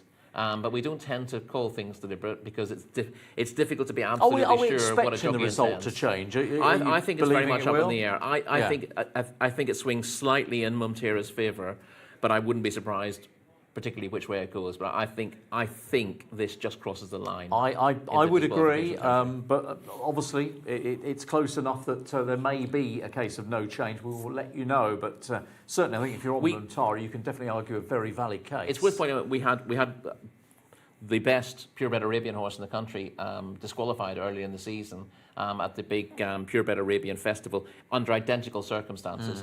He was Tilal Al Khaldia was clear, and his great rival Asfan Al Khaldia came with a strong run from further back. So is that setting a precedent then? And I think it was Fahad Al Faredi who was on board that day, steered into the path of his big rival in the last 50 yards. It was almost identical to this. Abdullah Lofi riding the runner-up. And that was turned around by the stewards on the night. So there's not much difference here. Okay, you'd have to feel there's a very good chance that I think the margin was the same. The margin was a neck, I think, that night. But I think the margin's really irrelevant as long as it's very close, and it was clearly going to be close. The key thing is whether the runner-up has been cost the amount of ground that it's beaten by in the end. And I think I think the margin, if the smaller the margin, the easier it is then for the stewards to turn it around. It is, but I think that's a bit of a crutch for in the UK. It's a crutch for the stewards. They tend to throw out horses who've won by a nose for incredibly small interference, whereas you can see some really serious interference with a horse who wins by 3/4 of a length, and they hardly ever throw those out. And I would like to see a bit of a moratorium on that, and deal with the more serious incidents rather than just take the easy way out and say you were slightly hampered and you're being a short head, you get the race. Whereas I think there've been worse examples where the runner-up has cost a lot of ground, but because it's beaten a length or a length and a half, it's like, well, it's been beaten too far. It's been murdered in the race. It doesn't get it in the stewards' room, and I think that should be happening more. Yeah, no, I can certainly concur with that. We will let you know. In the meantime, just to confirm, of course, that the two market leaders, as were, have been taken out of this next race. So, Ayla Malek, number 1, and Hatha Al Kalam, number 2. Both red stable horses are non-runners. We're going to get more, I think, on what's just happened.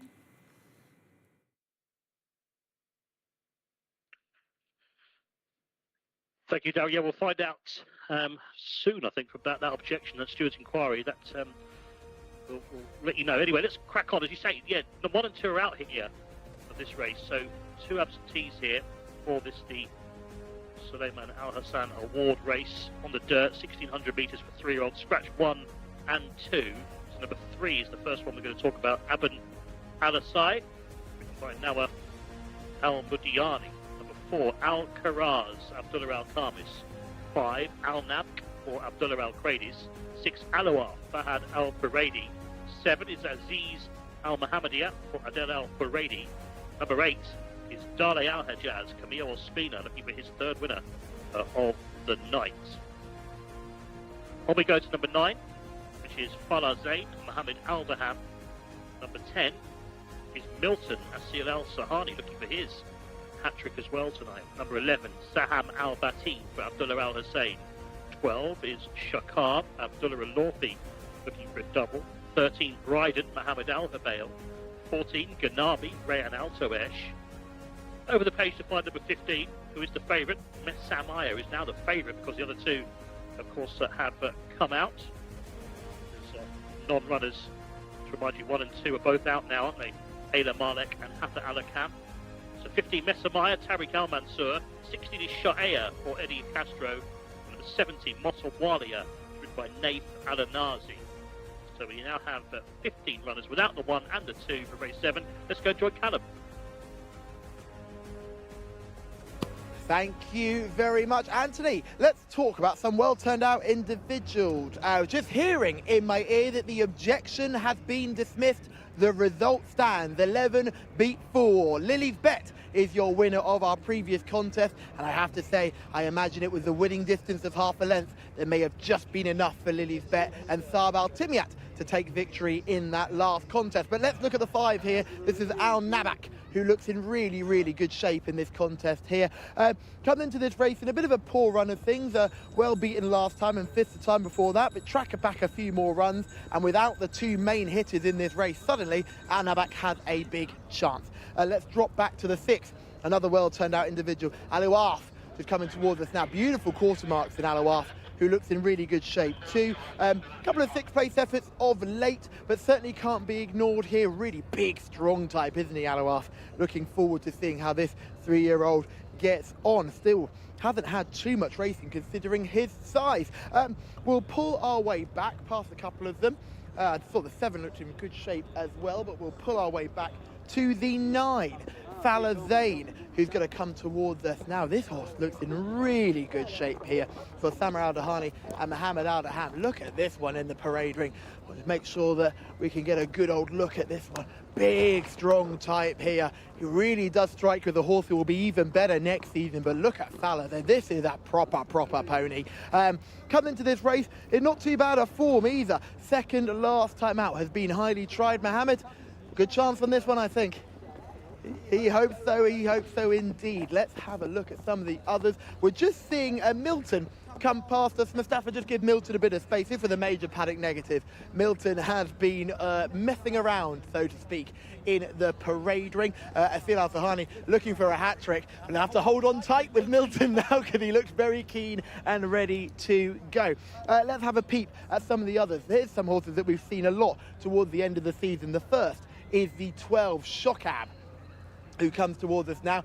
Dapple grey individual, big heavy set horse, hits the ground pretty hard, the Shokab here, but has been in very good form recently, winning on penultimate start and 2nd last time out. Abdullah Al-Lawfi in the saddle here, rode a corker earlier on in the card today, and he'll be looking for more success. Let's have a look at a couple of the others. 15 and 16 are the last 2 we'll take a peep at. 2 horses that won on their last starts. The first one is Mesa Miga. The form has just been boosted by the horse we saw finish 2nd, unfortunately, in our last race. You've got Tariq Al-Mansur on board here. He looks very calm, as you like. Mesa Miga, never really a standout in the paddock, but looked very good winning last time out. And then finally, you've got Shahaya, who I'm really intrigued to see here. Eddie Castro in the saddle. She looked beaten all ends up last time out before showing a wicked turn of foot, and she looks great in the parade ring as well. But if I had to make a pick, it has to go to the 9. Falah Zain looks like an absolute picture in the parade ring. Yeah, Falah Zain, of course, a win would take Thema Al-Dahani to 100 winners. Let's have a look, though, at Shakab, who is the 12 horse here. We can show you the run back at the end of February in an open race, finishing second. Yeah, he's in front at this stage, being run down by Falat Kerr over 1,400 metres. What I really like about this is once he gets headed, he sort of rolls the rail and gets headed, and you kind of expect him just to roll over a little bit and could be content with second. But as you see, he keeps pulling clear of the third, and he sticks his neck out and battles back inside the last 100 metres. It never looks like he's going to get back up, but he won't give in, and he looks like he's ready for a return to this trip. He was a winner over this trip 2 starts ago. That was dropping back to 1,400 metres, and if that's not a horse who wants this 1,600 metres, then I don't know. Yeah, remains unexposed, just had the 5 runs, the 1 win so far. Of course, the reduced red team, as you know, the one of the 2 have been taken out, but they still run Aban Alasil, who is 3, and Shakab, who is the 12. The favourite, however, on the revised market is Messamir, who is the 15 horse, top rated 83, did win a 0-1 earlier on in the month. I mean, it's jumping up in class, this being an award race. Well, she's run in good races though early in the season. Her previous 4 runs had all been in cup contests. She was 5th in the Sarawak Cup prior to that, and she was a very good second in the King Fahad Cup behind Motathabeta, I should say, and she's behind Motathabeta multiple times this season, but usually running with great credit. The one thing I would say about her, although she does have form over 1,600 metres, and as I said, she was 4 lengths second to Motathabeta, I do think she's probably at her very best at 1,400 metres. Yeah. She showed a lot of speed in her early races. She was demoted after winning one early in the season, and she sort of looks like she stays based on 1 or 2 of those good efforts, but I think she's slightly more potent over the shorter trip. She was running over 1,200 metres 2 starts back, and back up to 1,400 when quite an impressive winner over Montero last time out, who we saw in our previous contest. So I think she runs well here, but I think the fact that Shokab is so much in need of this trip makes me favour him slightly in this race. I do like Messamia. I think she's a bonny filly, but I think if this becomes a test of stamina at 1,600 metres, he will relish that more than her. Yeah, well, he is the market leader. In fact, he's short from 11-4 to 5-2. Messamia with Shakab at 6-1. Aban Alessi is 9-2, splitting the pair. 6-1 also is 16, who is Jcsa under Eddie Castro, and we're looking at 7's Falazain, the 9, who was catching Callum's eye a few moments ago. Still time for you to get involved wherever you're watching around the world tonight. YouTube channel here, the English-speaking service of the Jcsa. It's our 100th meeting of the season, our penultimate meeting. We're here tomorrow with some terrific racing. Racetrack championships abound back end of tomorrow night's card, so make sure you're with us tomorrow. But I'd love to hear from you and where you are watching tonight. Right, we best get some selections.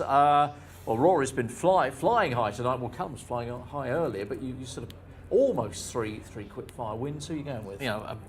2 wins and a moral winner. I'm afraid we don't pay on the moral winner here. Unless it's a dead heat, and then moral. Then it's a count back on moral winners. Yeah. Shokab for me, that is number 12 rather, isn't it? Yes. Number 12 then for Rory. I'm going to take 15 Messamia for myself, and Callum was edging towards the 9, wasn't it? Let's see if he's sticking that way. Oh, I'm sticking with the 9, boys. I am sticking with Falazain, who really caught my eye in the prelims. I think he's going to be an even better 3-year-old rising 4-year-old next season. I'm really looking forward to seeing him. I feel like I've missed him. I don't feel like I recognise him at all, but he looked in really good shape. A couple of the others that were worth noting as well. Aliwaf, the 6, Al Nabak, the 5, Aziz Al Muhammadia, the 7, didn't look bad either. Of the last time out winners, towards the bottom of your page, you've got Messamia, who's never really a paddock pick. Unfortunately, connections are usually very confident. They'll come running up to me and tell me that she's going to win if she is in good form. They've not done that today, so that could be a sign. And Jcsa, I'm really intrigued by what the 16 can do here. She showed a blistering turn of foot last time out. She comes out of stall 9. If you're on her and she's struggling at any point in the race. Don't be too concerned because she will fly by them in the straight. Time to go through selections just one more time. The 9, Fala Zane, is the pick for me. The 12, Shokab, will be the pick for Rory, and the 15, Messamia. I was nearly there. I completely forgot what you had there, Daryl. But the 15, Messamia, is the pick for you. I've not heard from the owners, Daryl. That's the concern. But Enzo, what do you like in this one? Well, I was looking at Messamia as well, but yeah, I think this horse could go well. Tariq Al-Mansour on board, good rider. Shakab, the one Rory likes. The grey certainly caught the eye on the way down. And yeah, Fala Zane, I can see that angle as well for you with Farmer Al-Dahani and the excellent Muhammad Al-Daham teaming up. This is a real tough race, isn't it? It's a shame we haven't got the top 2 in it.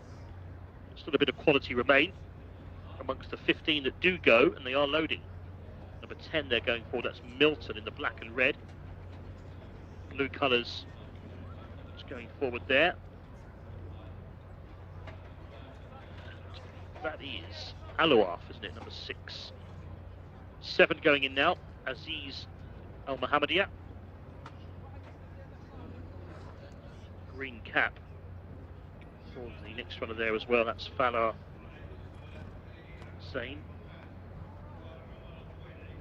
White cap for Aban Alasil. You can see there. Still to go for. That's Nawaf Al Modiani on board. 4 still to go in as well. Alcaraz in the grey and white checks. Still to load. So the last couple then. This is the 7th race. So 11:35. It is the Suleiman Al Hassan Award race on the dirt. Last 2 to go in. 3 and 4. Waiting for. Market leader on the international betting is Messamia at 5-2. The money for Shakab to 4-1. Waiting for Aban Alasai to go in. Aban Alasai is about to go forward now, hopefully. Well, it just backs away again as I say that. Trying again with the 3 horse, Aban Alasai. And has just about got in, I think. So we're set to go. Race number 7 here at Riyadh, and they're off.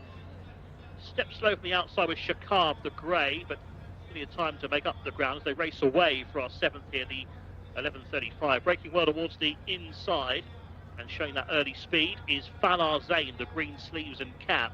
Towards the outside, the favourite is prominent, Messamia, orange and black silks for that runner.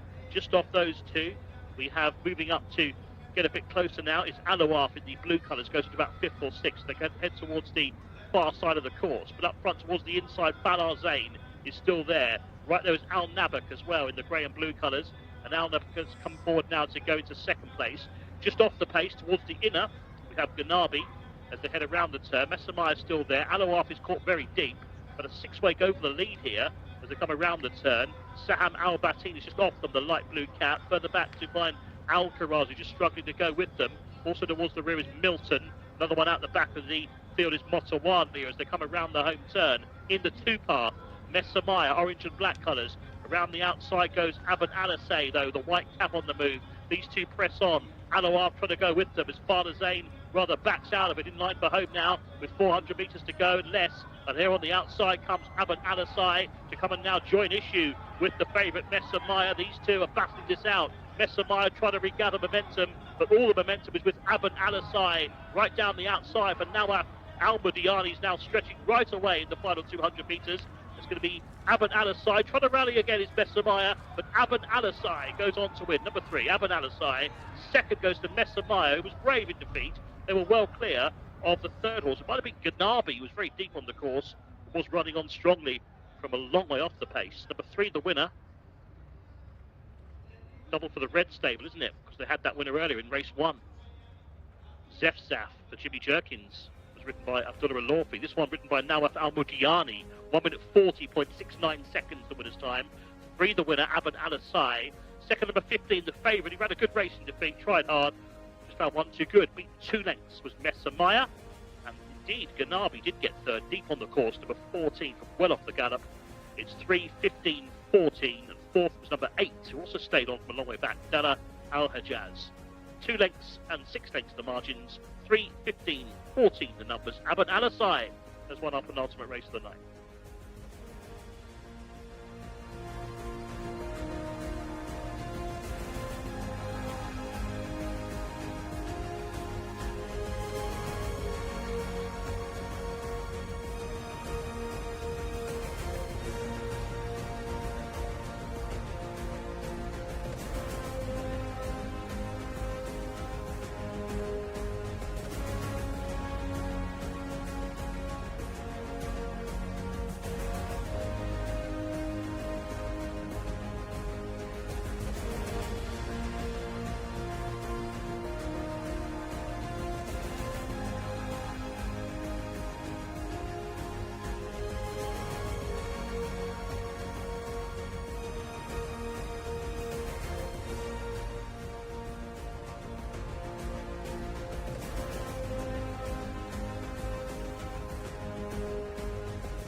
Well, it's a win for the Red Stable, but maybe not the one we all thought would be the winner, as Aban Al-Asai for Hesham Abdul-Wahed, Nawaf Al-Mudiani have teamed up with this impressive winner, this son of Commissioner, has gone and done that in really good style. Didn't really blow me away in the parade ring, I must admit. Looked a bit long and babyish still, but absolutely tore around here on a burn-up for the early lead. There were 6 wide going into the bend. I was always a bit concerned that Falazane was right at the pinpoint of it on the rail, never going to be able to hold that position. But Messamia has run a huge race in second when she was really up in the vanguard all the way through. Ganabi ended up falling in for third, Salah Al-Hajaz in fourth, Alawaf in fifth, and Sam Albertine rounding out your top 6. But a win for the Red Stable, another one as they strengthen their grip on the Owners' Championship, which they've now already won with a day to go. But maybe not the horse we all thought they would do it with. But Aban Al-Asai for Hesham Abdul-Wahed and assistant trainer Saad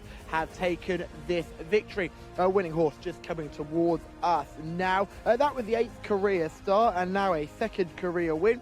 Came here with a rating of 75, which when you compare to some of the others in here, would give it a lot of work to do. But we lost the top 2, Ayla Malik and Hassan Al-Kalam as well, which may have given this horse even more opportunity. But the Red Stable knew they withdrew the ones that didn't want to run, and they've still come out with a win as well. And Hesham Abdul-Wahed, a trainer who has had plenty of success all season, has got the win with this one. I'm sure Connections will be chuffed to bits with this, and it's another good pickup for the Red Stable, because they wouldn't usually have this one originally, but they've got it now. And we can see Sami Al-Harabi getting involved in the photos as well. He's always getting in these photos, is our Sami, and he's very happy with that success. A really good looking horse and a nice season for Nawaf Al-Mudiani, a nice end of the season for Nawaf, who had a bit of a rough spell in the middle of the season and was just struggling to find form, and I think often just riding too much and not letting his own ability do the talking. But he's rounding off the season in good fashion and had another winner. Boys, the Red Stable, they knew. Yeah, well, they knew they didn't need the 4, did they? Down to 2, but still got the winner, Aban Al-Asai for Marcus 75. Back up in distance today, been running over 1200, back up to the 16. Sort of tumbling mark a little bit, 82 down to 75, but... well, yeah, you'd have thought that was right for him going into not the 75 handicap. Yeah, Here he's actually stepping up in class, Yeah, having finished 4th in an ordinary open last time out behind Le Ayonnaise. Well, here's the full result. I'll let you crack on with it, Darryl. Yeah, Aban Al-Asai on top there, beating Messamari. Tried to go with the winner, but couldn't do so under Tariq Al-Mansour. 14 Ganabi was the horse making stealthy late headway to finish back in 3rd place on a bit of a class drop as well. And number 8, Delay was back in 4th. Delay Al-Hijaz was back in 4th. Here's the play out of the finish again. Massamir in the black and orange, but about to be swallowed up by the red horse who quickens on.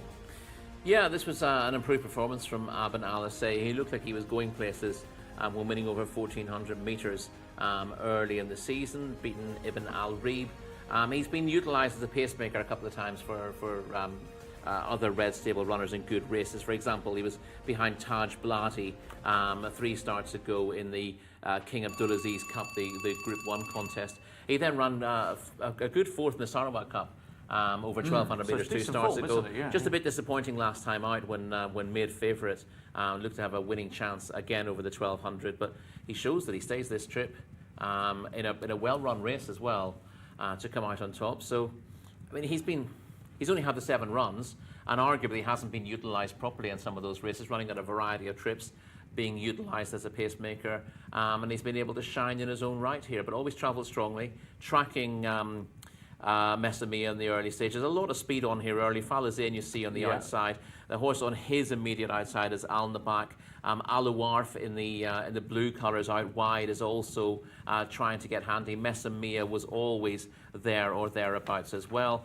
And Ganabi, who's finished fourth in the end, wasn't a million miles behind them in the early stages, but couldn't go the gallop mid-race before staying on again.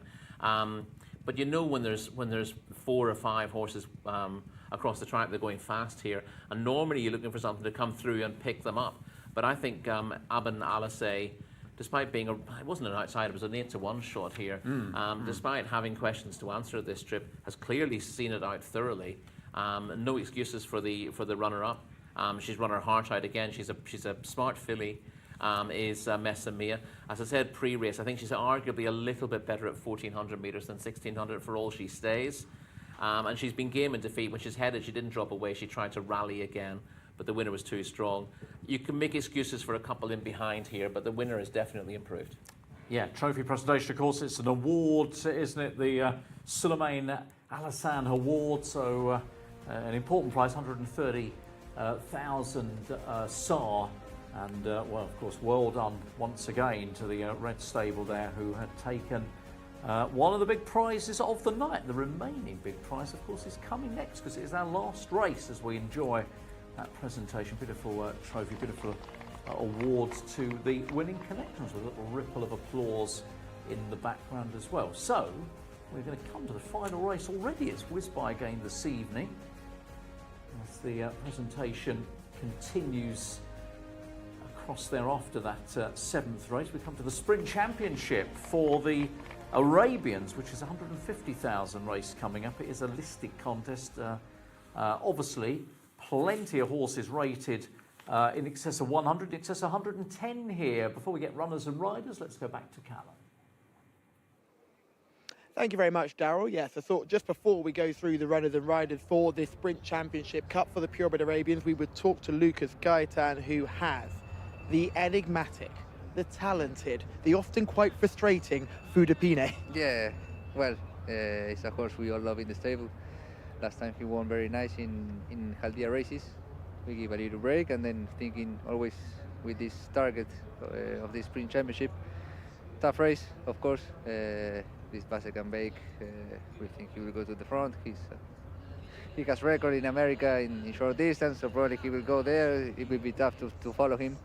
And they have the same stable, Jad the Post, beautiful filly. Haldia horse is always tough. And Sharf al-Hessam. It's a very nice race. It's interesting because it's one of the few sort of Sprint Championship Purebred Arabian races that we have, and one of the few that we're looking at the Al Khaladir horses and thinking, actually, there's other better options here. Normally, we see Al Khaladir, we automatically think win, but you and a lot of the other trainers will be very excited about this contest. Yeah, I think it's very nice. A lot of horses, they've been racing 2,000 meters. They go now to the sprint. But our horse is rested. He was doing well, so we expect a very good race from him. Will this be your last runner of the season, or have you got anything tomorrow? No, we'll be the last runner. So, well, then we'll take a little break and thinking to fill the batteries to be 100% ready for Taif. Yeah, you and me both. We just want to thank you for all you've done this season. You've been incredible, as per usual, just like you were last season, and we'll see you all again to do it next season. Yeah, we'll try to do the best, always try to improve, so we hope the best. Yeah. Thank you very much. Anthony Ennis, you can give us the runners and riders for this, our finale on this fantastic Friday evening of racing. Thank you, Callum. Yeah, always a good outlook to have, isn't it? Striving to do better all the time. Right, feature race. It's the Sprint Championship Cup listed event. Coming up, 4-year-olds and upwards over 6 furlongs for the purebred Arabians. 1,200 metres. Number 1, Angad Al Khaladir, Nathan Anasi. Number 2 is Basekam Al Baik, Luis Morales. 3 is Daigam Al Khaladir, Mohammed Saeed. 4 is Fuda Pine for Camille Ospina. 5, Hammurabi, Osama Al-Sharani is on board at Hammurabi here. Next one is number 6, Mustabsil Al-Khaladia, Adel Al-Faradi on board. Over the page then to find the next runner, which is number 7, Own for Mohammed Al-Hubail. Gets the call up for this one.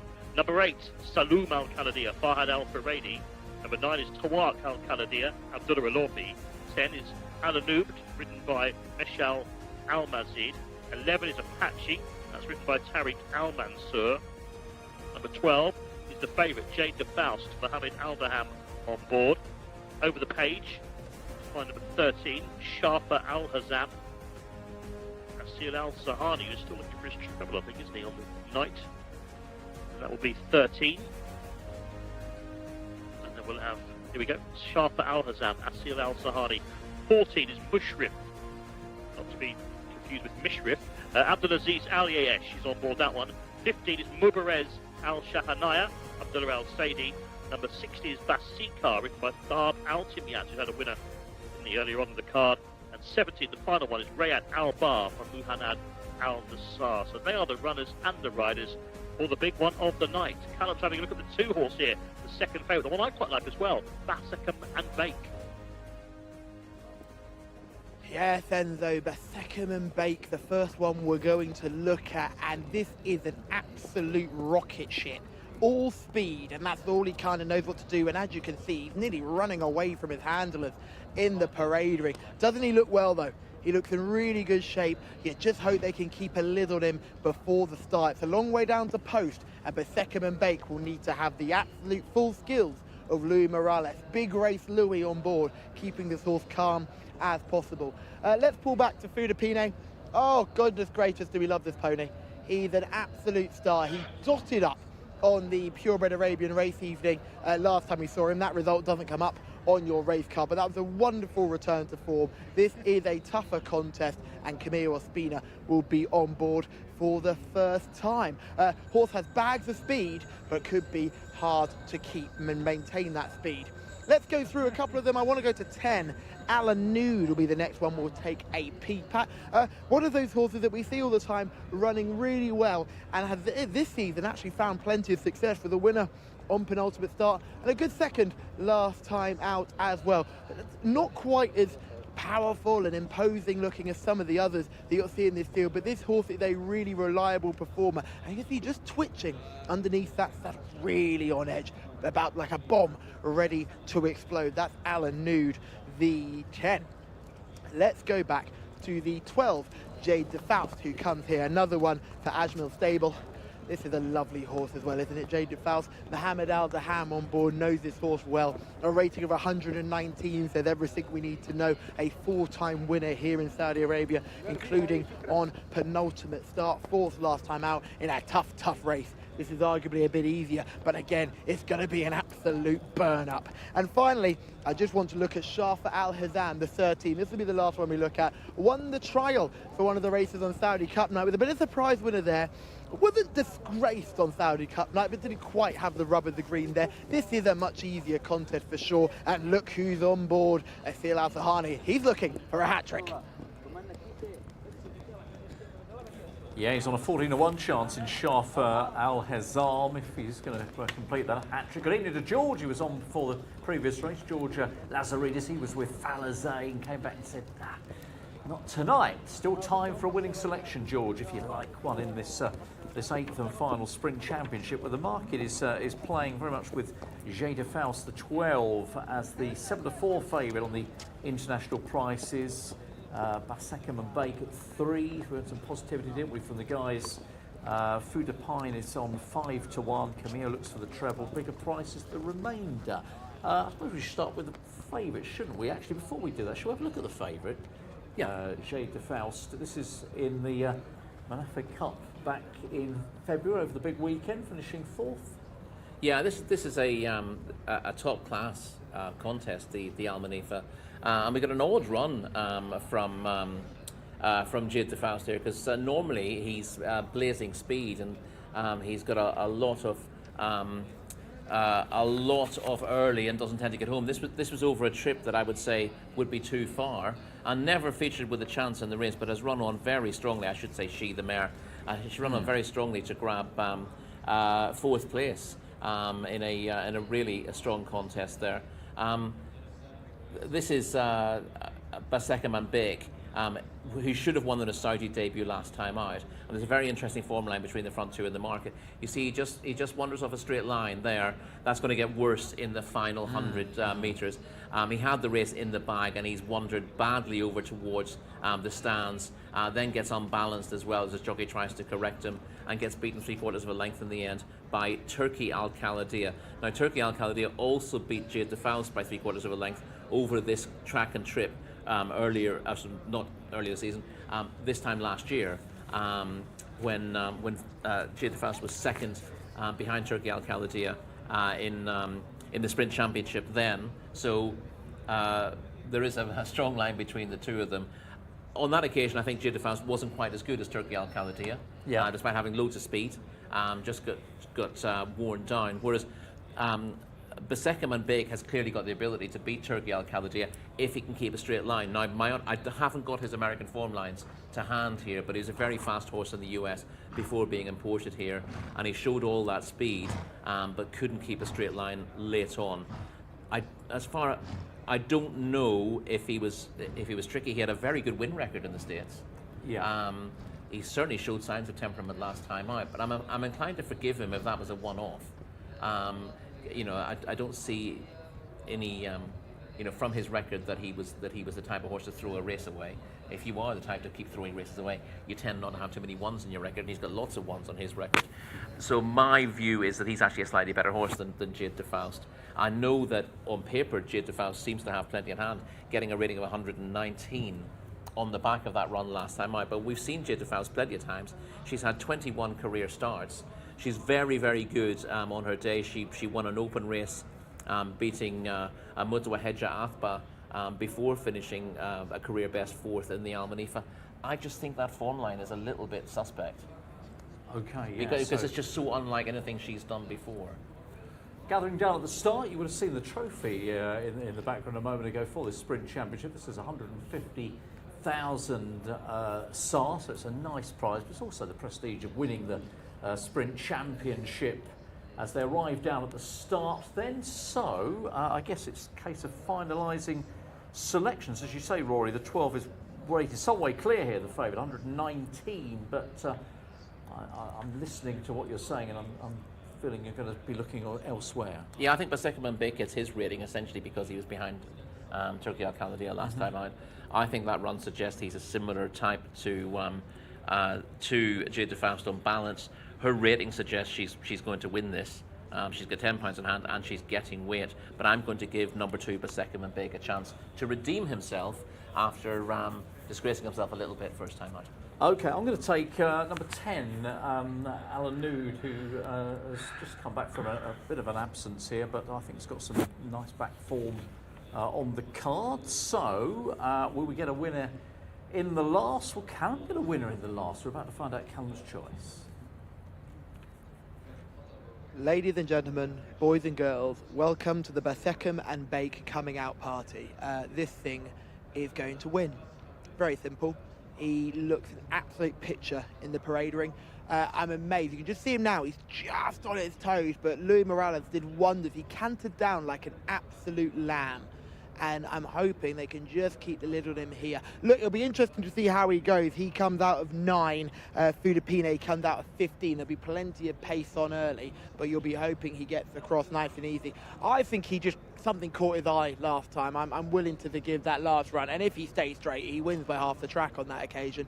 And like you say, it wasn't like he was stopping, he just ran off a true line. So purebred Arabians were hoping that he puts in a more sensible performance here today, but I couldn't look past him in this race at all. I think Jade de Faust sort of fell in a very strangely run Al Manifa last time out, where she was ahead of the trial winner, who was Shafra Al Hazam, who was just a little bit outclassed on this. But you can just see the two frightening scenes here, but hoping that this horse can keep a lid on it. That's the pick for me. The 2 is the pick for myself and Rory. Alanud is the pick for Darrell. Anthony Ennis for the final time this evening. It's over to you. Thanks very much indeed, Callum. Yes, this will be my final race of the season, so looking forward to it. Alanud is a horse I've called home before in the past. And Beckham and Bake, the one I was with you. I thought this horse might be able to win tonight, but we've been wrong before in these Arabian bred races. They are loading up the runners into the gates. Just saw Mushrif go forward there, number 14 go towards the stalls and then turn around again. But we are going the distance of 1,200 metres here on the dirt. Purebred Arabians for the valuable prize that is the Sprint Championship Cup, listed event for the Arabian breds. There is Mushrif again. They'll try once more with this grey, one of several greys in the race, so by saying the grey, I'm not really narrowing it down. Angad Al Khaladia still to go forward. Also Beckham and Bake. The white cap there, the blue and gold on the body.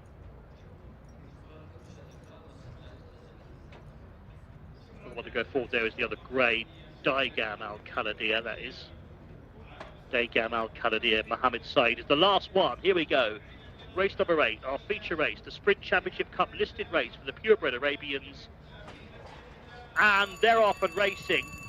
Slightly awkward to go was Apache from that inside draw and just is shuffled towards the back, and also not that well away was Mushrif towards the centre, and that one trails them early doors. One that broke really well was Beckham and Bake, who's got the white cap, the dark blue and gold colours, and leads a whole host of greys towards the end of the first 250 metres. So Beckham and Bake is in front. Now on the inside, Saloom Al Khaladia is really advancing the white cap to get much closer to the pace. Just off them is Mustabsil Al Khaladia. Wider out to find Budapine as well as the black colours. That's the darker of the grey horses. And then towards that one's outside is Mustabsil Al Khaladia. So round the home turn, Beckham and Bake, every chance tonight. He's let the other horse off his inside though. That is Saloom Al Khaladia, but he's going well, isn't he? Beckham and Bake around the home turn. Budapine is driven along in about 4th place. Now here comes Jade de Faust, but look, just short of room there, Jade de Faust. The royal blue cap has to take back. The leader is still Beckham and Bake. Has got 250 metres to last, but there are a whole host of challengers. Here comes trying to run on towards the inside again, staying on strongly now towards the outside. Here comes the 12 horse as well, Jade de Faust, who's bursting through the favourite. Jade de Faust on the outside, on the inside, running on well is Tawak Al Khaladia. Jade de Faust, Tawak Al Khaladia, close, Tawak Al Khaladia and Jade de Faust, very tight. Mustabsil Al Khaladia was home in 3rd place. What a finish. As the horse on the rails got there, Tawak Al Khaladia, the 9, may have tipped out Jade de Faust, who looked like he was coming to win it, favourite. Just have a look at this again. Yeah, he's called it. 9's confirmed the winner up the inside rail.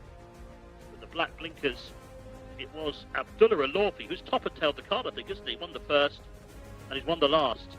Tawak Al Khaladia has beaten Jade de Faust, number 12, by a head. In the end, it does favour that inside, doesn't it, when it's close here at Riyadh. And they're away of the others. Afraid that Beckham and Bake didn't quite see it out. Tight, wasn't it? Because the other horse's head was coming down at the right time. But 3rd was number 6, Mustabsil Al Khaladia, and 4th was Beckham and Bake. So it's 9, 12, 6, 2. 1 minute 20.27 seconds the winner's time. Ahead the winning margin. Tawak Al Khaladia wins the Sprint Championship Cup.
It's full result then. Good finish, wasn't it? 1/100th of a second between them. Tawak Al Khalidi got up. It is a double for Abdullah Alafi. Beat number 12, Jcsa. 6, Mustabil Al Khalidi was third, and 2, Paddock and Bake was back in full. So it's 9-12, 6 and 2 as we head back to Callum.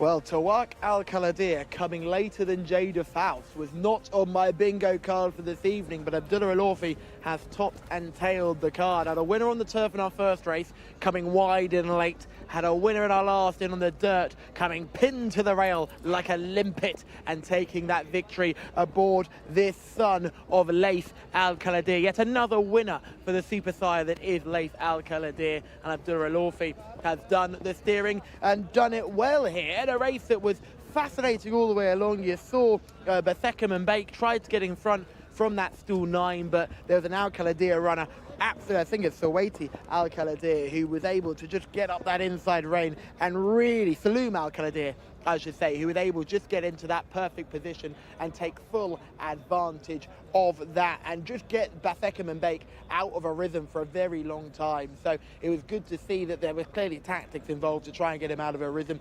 Fuda Pine was really, really fast at one point for a very long time, travelled like a good thing in behind. I'm surprised at how well he went, considering some of the form he's shown earlier this season. Lucas Gaitan is his final runner of the season. He'll be happy with that performance. And then, obviously, Jada Faust as well, who ran a huge race. Looked like she had the victory at one point, and then it just had to get touched off on the end by the horse running up the rail, snatching it from her, who was Tawak Al Khalidi. But what a fun evening we've had so far. 3 races on the turf for me are always very exciting to see. I think Zefzaf was a hugely exciting horse in the parade, and gorgeous individual by Motown, and absolutely dominated the performance, coming wide and late and upsetting Honky Tonk Man. And then you had Blue Power at 16-1.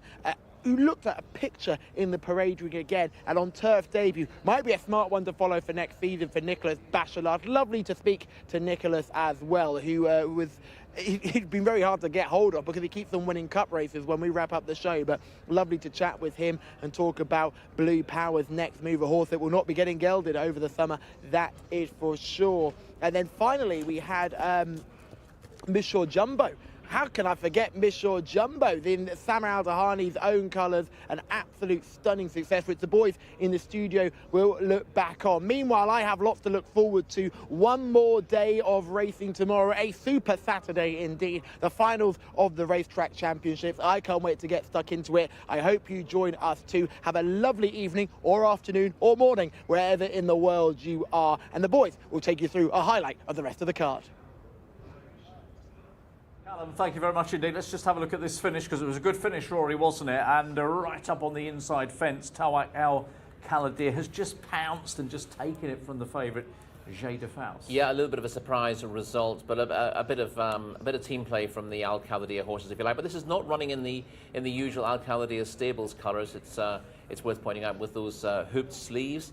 But Tawak Al Khalidi has somehow found a seam up the inside to get the better of Jada Faust after she'd come from behind, to get the better of her market rival Batheckham and Bake. And Mustabil Al Khalidi ran on late to pick up the pieces for third. But yeah, it's a fascinating contest. A little bit of a surprise result, but it wouldn't be right if the last pure bet Arabian race we saw of the season wasn't won by an Al Khalidi. Absolutely. 16-1. There's the trophy presentation. This Sprint Championship final. Of course, we've got another Arabian Race Champion final to come tomorrow night, but there are the plaudits going to the connections of Tawak Al Khalidi. As we can review this again, of course, selection-wise, well, pretty much with my alternative pick, Batheckham and Bake was the universal choice here. Yeah, there was a lot of early speed across the track. Batheckham and Bake showed the best of it and moved towards the inside. But as I said, there was speed from Saloom Al Khalidi being pushed up there to act essentially as a spoiler. And you see the eventual winner tracking that pace on the inside and making sure Abdullah Alafi that he's got a nice spot on the rails to strike late.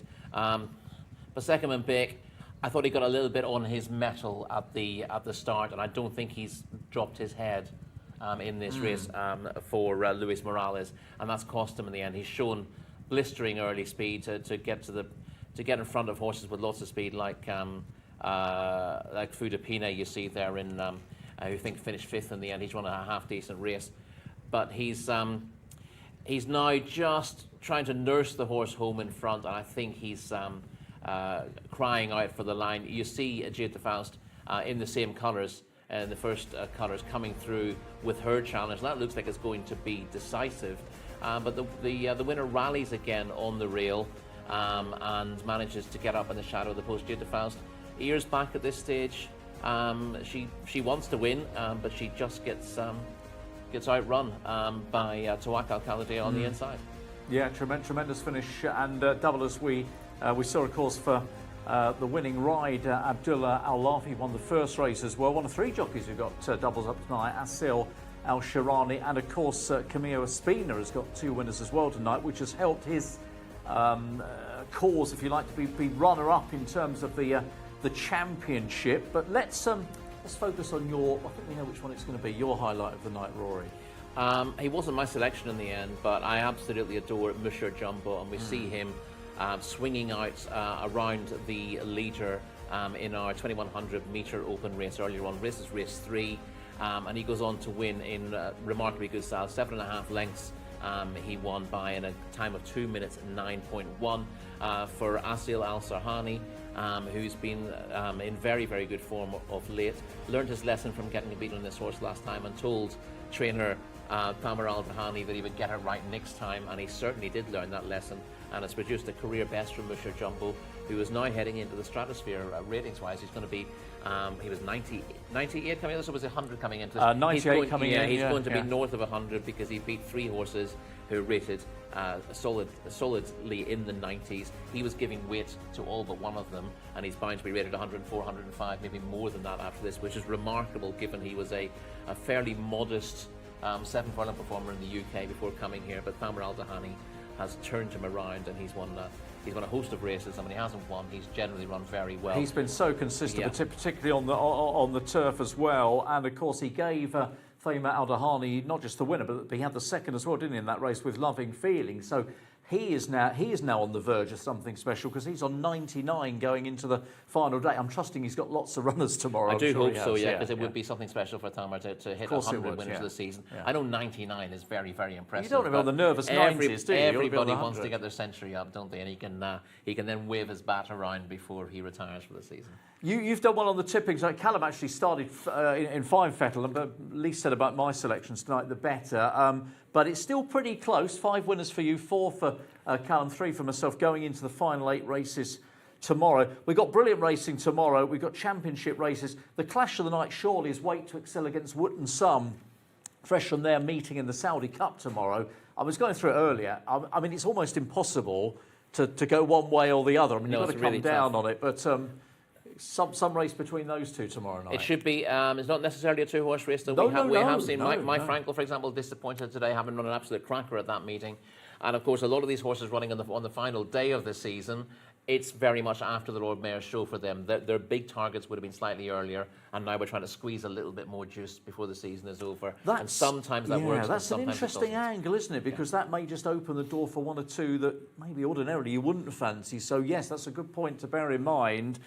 Is it a case of 1 run, 2 minutes? A case of trying to get one? I mean, you can see why you want to go for this, because these are good championship prizes. But yeah, I wonder if the horses coming out the Saudi Cup, maybe they've. That's why you need a man in the paddock who can point you in the right direction, and we have that man standing in the corner. No need to speak, Callum, though. That's fine. We're okay. Yeah, listen, Callum's tipped some big prize winners as well tonight. So that's tomorrow. That's the last meeting. It's meeting 101. I mean, it will wrap up the season. You've been here for a good chunk of it, Rory, of course. I mean, you know, to get to the final night, I suppose all kind of emotions, really. Oh, totally, yeah. It's nice. Every time you get through 3 days of this, there's an awful lot of work involved. You're up really early in the morning to get your study done. So you kind of feel a sense of relief when it's over, but also a real sense of accomplishment as well. And it's been a very good season here. We've seen lots of comings and goings, some tremendous racing. So there'll be a sense of sadness that we're leaving this again for a matter of months as well. Yeah, so tonight, of course, when the Red Stable went to the front 2 clear of the White Stable, and they will be champion owners, champions crowned tomorrow as well. We'll be back tomorrow, Rory, with Callum and myself to bring you all the best action. It is the final meeting of the night. It's full of fantastic sport, so make sure you come and join us here local time tomorrow at 9 o'clock. We will see you then. For now, though, good night.